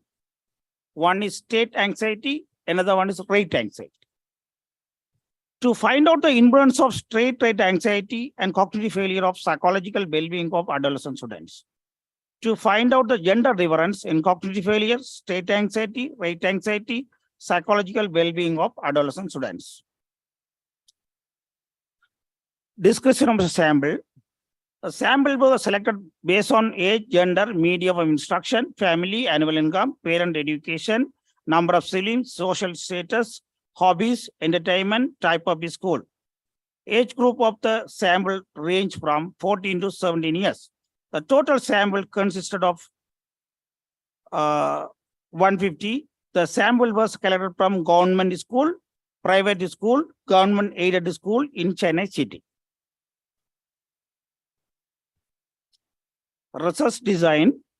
The present research is ex post facto nature. The sample was selected using convenient sampling technique. The total sample comprised of 150 school students, which include males and females. Tool used. Following tools are used in study. Personal data sheet, state anxiety and rate anxiety questionnaire, Spielberger, cognitive failure questionnaire, Wallace, psychological well-being, Kohlberg. Results and discussion. You could see state and cognitive failure, it is significant, is showing 0.43. And like this, rate anxiety and cognitive failure for 0.43, cognitive failure and psychological well-being 0.31, state anxiety 0.43, rate anxiety and psychological well-being 0.47. All factors are very significantly connect with these studies. About table indicates that relationship between state anxiety and cognitive failure, rate anxiety and cognitive failure, state anxiety and psychological well-being, rate anxiety and psychological well-being, and cognitive failure and psychological well-being. You could see the standard deviations, mean difference between males, females, cognitive failure, not significant differences with the demographic variable. We used most in research, ANOVA also we used within the groups. First one is not significant. Cognitive failure and different school no significant.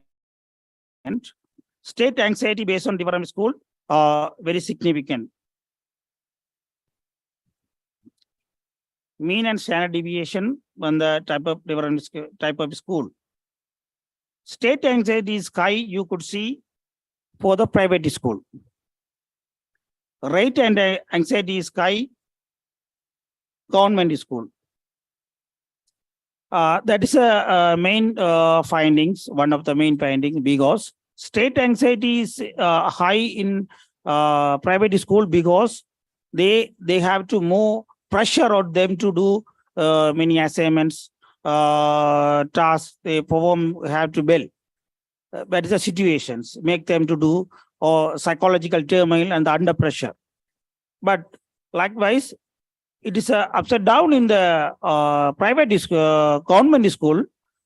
They have a great anxiety is high for them because that normally in India, in Chennai city, the private government schools compare with private school, lack of facilities.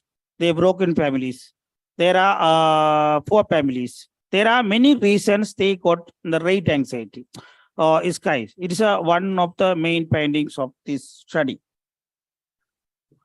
High state anxiety, rate anxiety was related to psychological well-being. High state anxiety and rate anxiety was related to among the cognitive failure.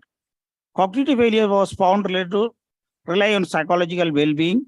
No gender difference was found on state rate anxiety and cognitive failure, psychological well-being. State anxiety was found high among the private school students than government aided school. Rate anxiety was found high among the government school students than private and government aided school. Conclusion, the present study indicate that both state and rate anxiety affect the psychological well-being and cognitive failure of adolescent students. Similarly, cognitive failure also affect the psychological well-being of adolescent students.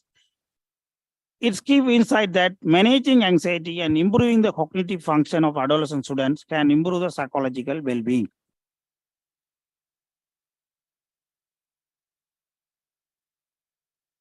Thank you.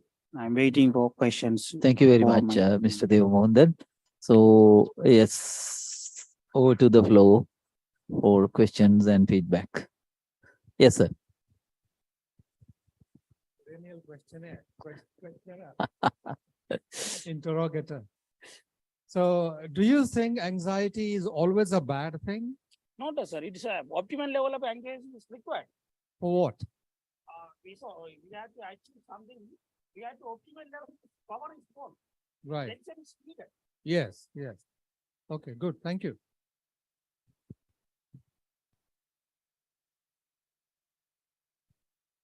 In your sample design, you mentioned a list of factors like, siblings, parents, income, background, and all those things. Why did you leave out friends, classmates? Do they not contribute to anxiety of Peer pressure is very important. Like I mentioned, through bullying kind of things, the one of the ragging, factor is, bullying? Right, you're right. You're right. Yeah, peer pressure is important. Peer also play important role in the adolescent students. Okay. They are both of it.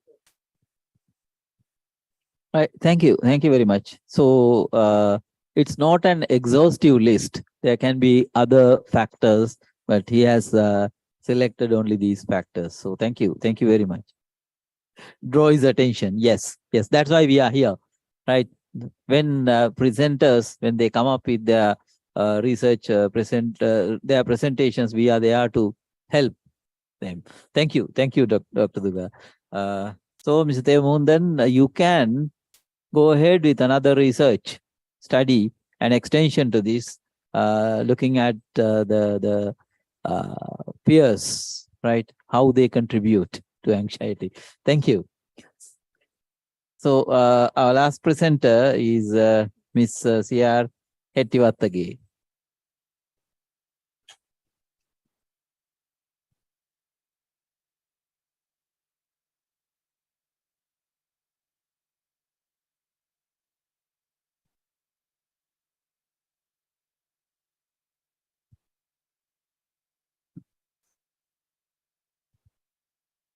Good day to all of you. I'm Chaturika Hettivattage, and I'm very much delighted to present my research findings. And today my research topic is influence of social networking in academic performance of Sri Lankan school students. This is the outline of research: introduction, objective, methodology, result and discussion, conclusion, and references. Social networks are becoming an integral part of our lives. Students spend more time on social media. They are considered as the largest category using such an application. This study attempts to explore the impact of social network usage on academic performance. Here, you all know Maslow's theory of needs, and communication is essential to fulfill the above needs. Here you can see the world most used social platforms. Facebook is the major social platform in the world, followed by YouTube, and also Instagram, WhatsApp, TikTok. Those are the other social platform in the world. There are 4.74 billion social media. There are 4.74 billion social media using in the world, and also 190 million new users joining social media since this time last year. However, social networking may have positive as well as negative effect on students. Here you can see positive influence of social network on students' performance. In 2012, Zahidi, who said students using videos, creating blogs, chatting and communication with friends, those are the benefits of the social networks. And also in 2013, when Warren and Bless, who said that English language education, students can be improved English language education through the tweets, and also improve students' performance through the blogs. Here you can see the negative influence of social network on students' performance. In 2012, Tariq, Mehboob, and Khan, who said that students delay their meals, sleepless, and get addicted to Facebook activities. Those are the negative influence of social network. And also O'Keefe, who said that social networking site users are at risk of depression, as example of Facebook depression. However, there is a gap in how the social networking affect academic performance of Sri Lankan school students. This is my research aim. It's investigate the effect of social networking in academic performance of students. The objective is to recognize the effect of social networking in academic performance of students in grade 10 to 13. And also research question is, how does social networking affect in academic performance of students in grade 10 to 13? And my hypotheses are there is a correlation between social networking and academic performance of students, and there is no correlation between social networking and academic performance of students. Let us see about the methodology. Here I can use two types of population, students and teachers, and also I used two types of sample, students and teachers. The research was conducted in Piliyandala Education Zone, and the minimum sample size was calculated by the sampling size calculator. Here you can see a summary of population. The students' population size is 100 and the teacher population size is 30. I used mixed method. There are these are quantitative and qualitative method. Under the quantitative method, I use stratified sampling technique and simple random sampling techniques, and also purposive sampling techniques I used under the qualitative method. Data was data was collected by using primary and as well as secondary separate questionnaires for students, structured interview for teachers, online questionnaire for parents used as primary data, progress reports, teacher information records, term test mark sheets used as secondary data. Secondary data were analyzed by using descriptively and statistically. This is the most important part of my research, results and discussion. The percentage of school students using social network is 81%. Among them, 42s are boys and 39s are girls. 39s are girls. Most of the students believe that social network help students to succeed in education, but the majority of teachers and parents believe that social networking sites can have a detrimental effect on students' academic performance. However, teachers and parents are more prone to social networks than students. According to the data analysis, in terms of number of times students use social networks per day, about 44% students used social networks less than two times. When it comes to the hours of social network access per day, about 66% students use social networks less than 2 hours a day. And when it comes to number of days using social networks per week, 40% students use social networks between 2 to 5 days a week. Interestingly, in terms of average marks obtained by students, 50% of the students were able to achieve the credit pass level in the term test, and also 20% of the students were able to achieve the very good pass level in the term test. Moreover, 68% students engage in any extracurricular activity. To study how does social networking affect academic performance of students in grade 10 to 13, I tested the hypothesis that there is a correlation between social networking and academic performance of students. However, according to the data analysis, it was found that the data was not significant, which means I had to accept the null hypothesis, which is no correlation between social networking and academic performance of students. P-value is greater than 0.05, so there is a no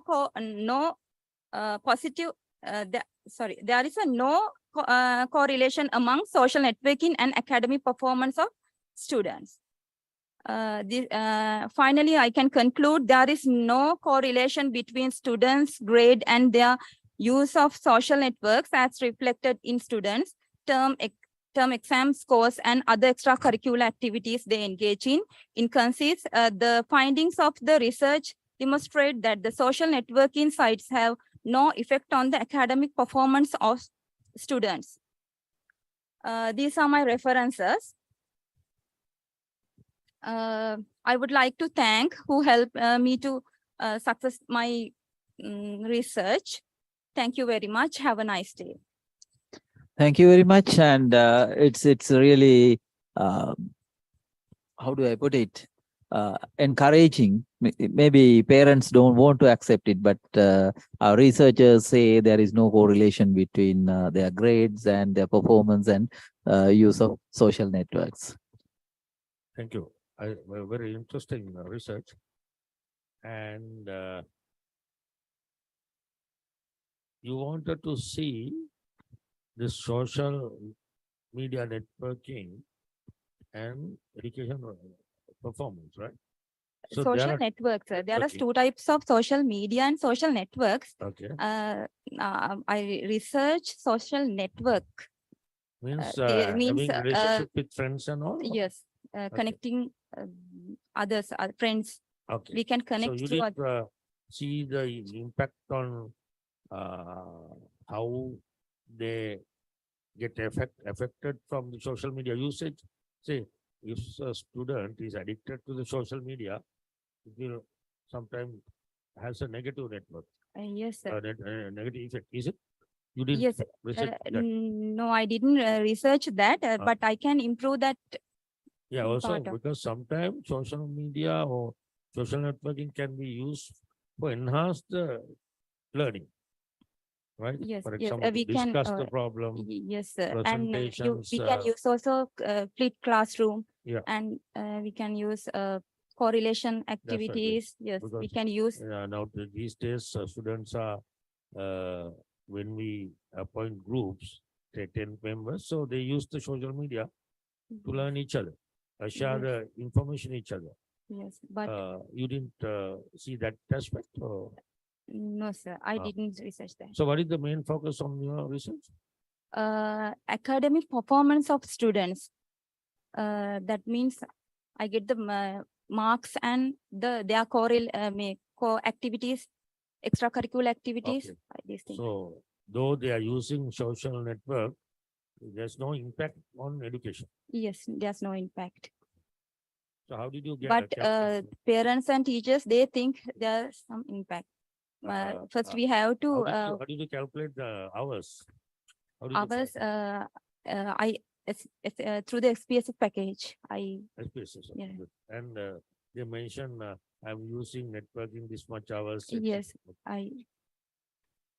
Good. Thank you, Very sir. interesting, and because these are the new topics and social media under the information literacy, media literacy. So we have to see, and also there are a lot of impact, negative impact from the social media. Yes, So if someone- like Facebook in depression, No, not only that, internet but disorders. sometimes they go to suicide Suicide. and blackmailing, all these things. So if someone can do research on that side, also very interesting in future. Yes, sir. Thank you. Thank you. Disinformation, Sorry, sir. because these days people talk about WhatsApp University. And there are so many inaccuracies in the university, WhatsApp University. So how would you address or how would you overcome this misinformation, disinformation phenomena? Because not sir- everything is accurate on Google or YouTube or wherever. There are lots of Yes. Yeah. sir.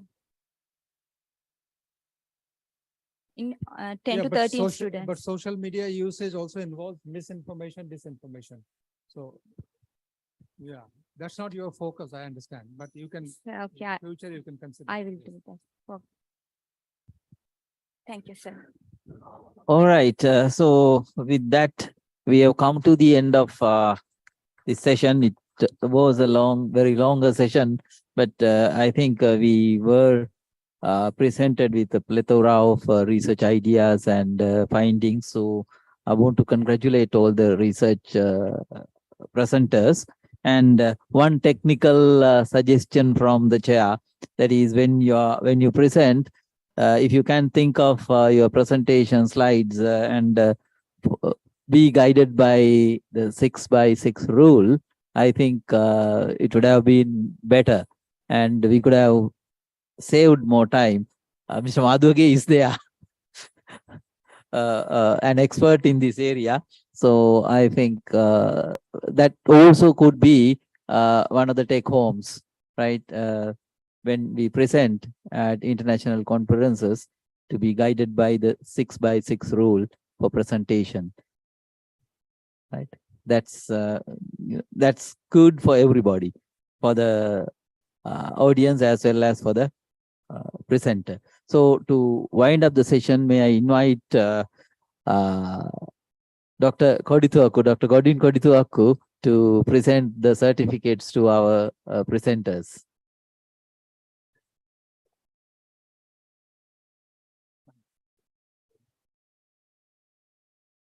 Miss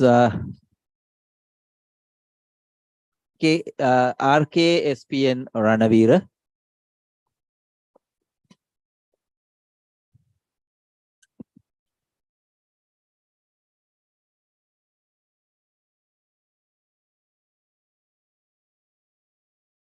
Mr. I. Kailasapati.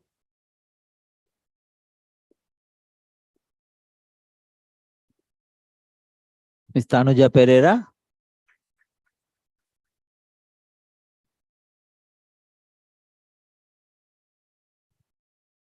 Ms. W.A.T. Nivartana.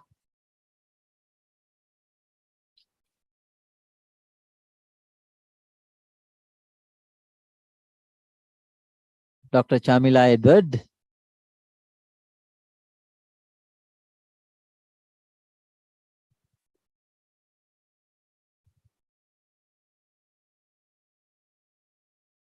Ms. Nivartana, please. They want to capture you.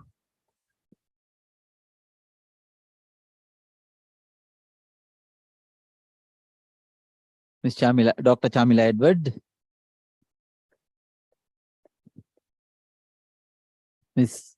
Chamari Hettivattagi.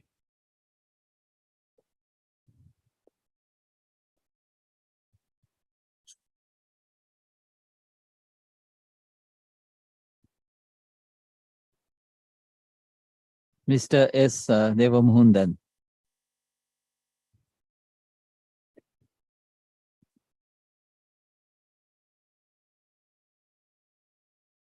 He's a Sri Lankan researcher doing his, he has done his research in India, Chennai.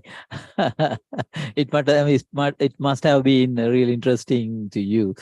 Okay, thank you. And I want to mention our colleagues joining us from Europe.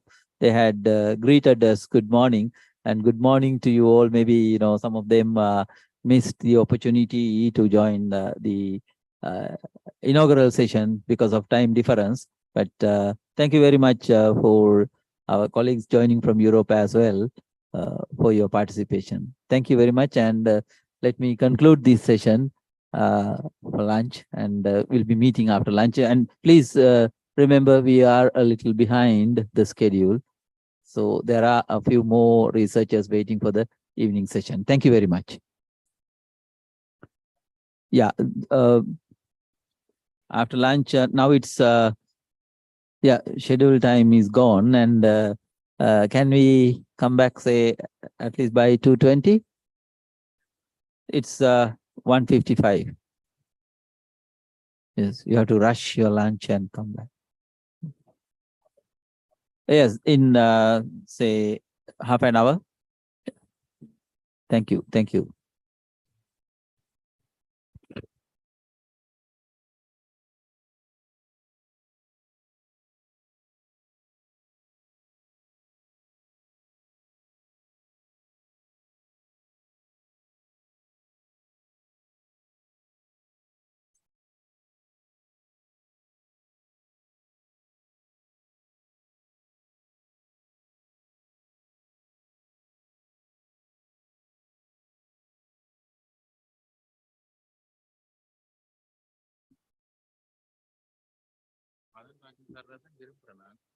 நான் யோசிச்சேன் எனவே போட்டுன்னா பிறகுதான் Tamil name வந்து நான் சொன்னேன் தமிழ் நாங்கள் அப்படி பாவிக்கிற பிரிக்கிற பேரை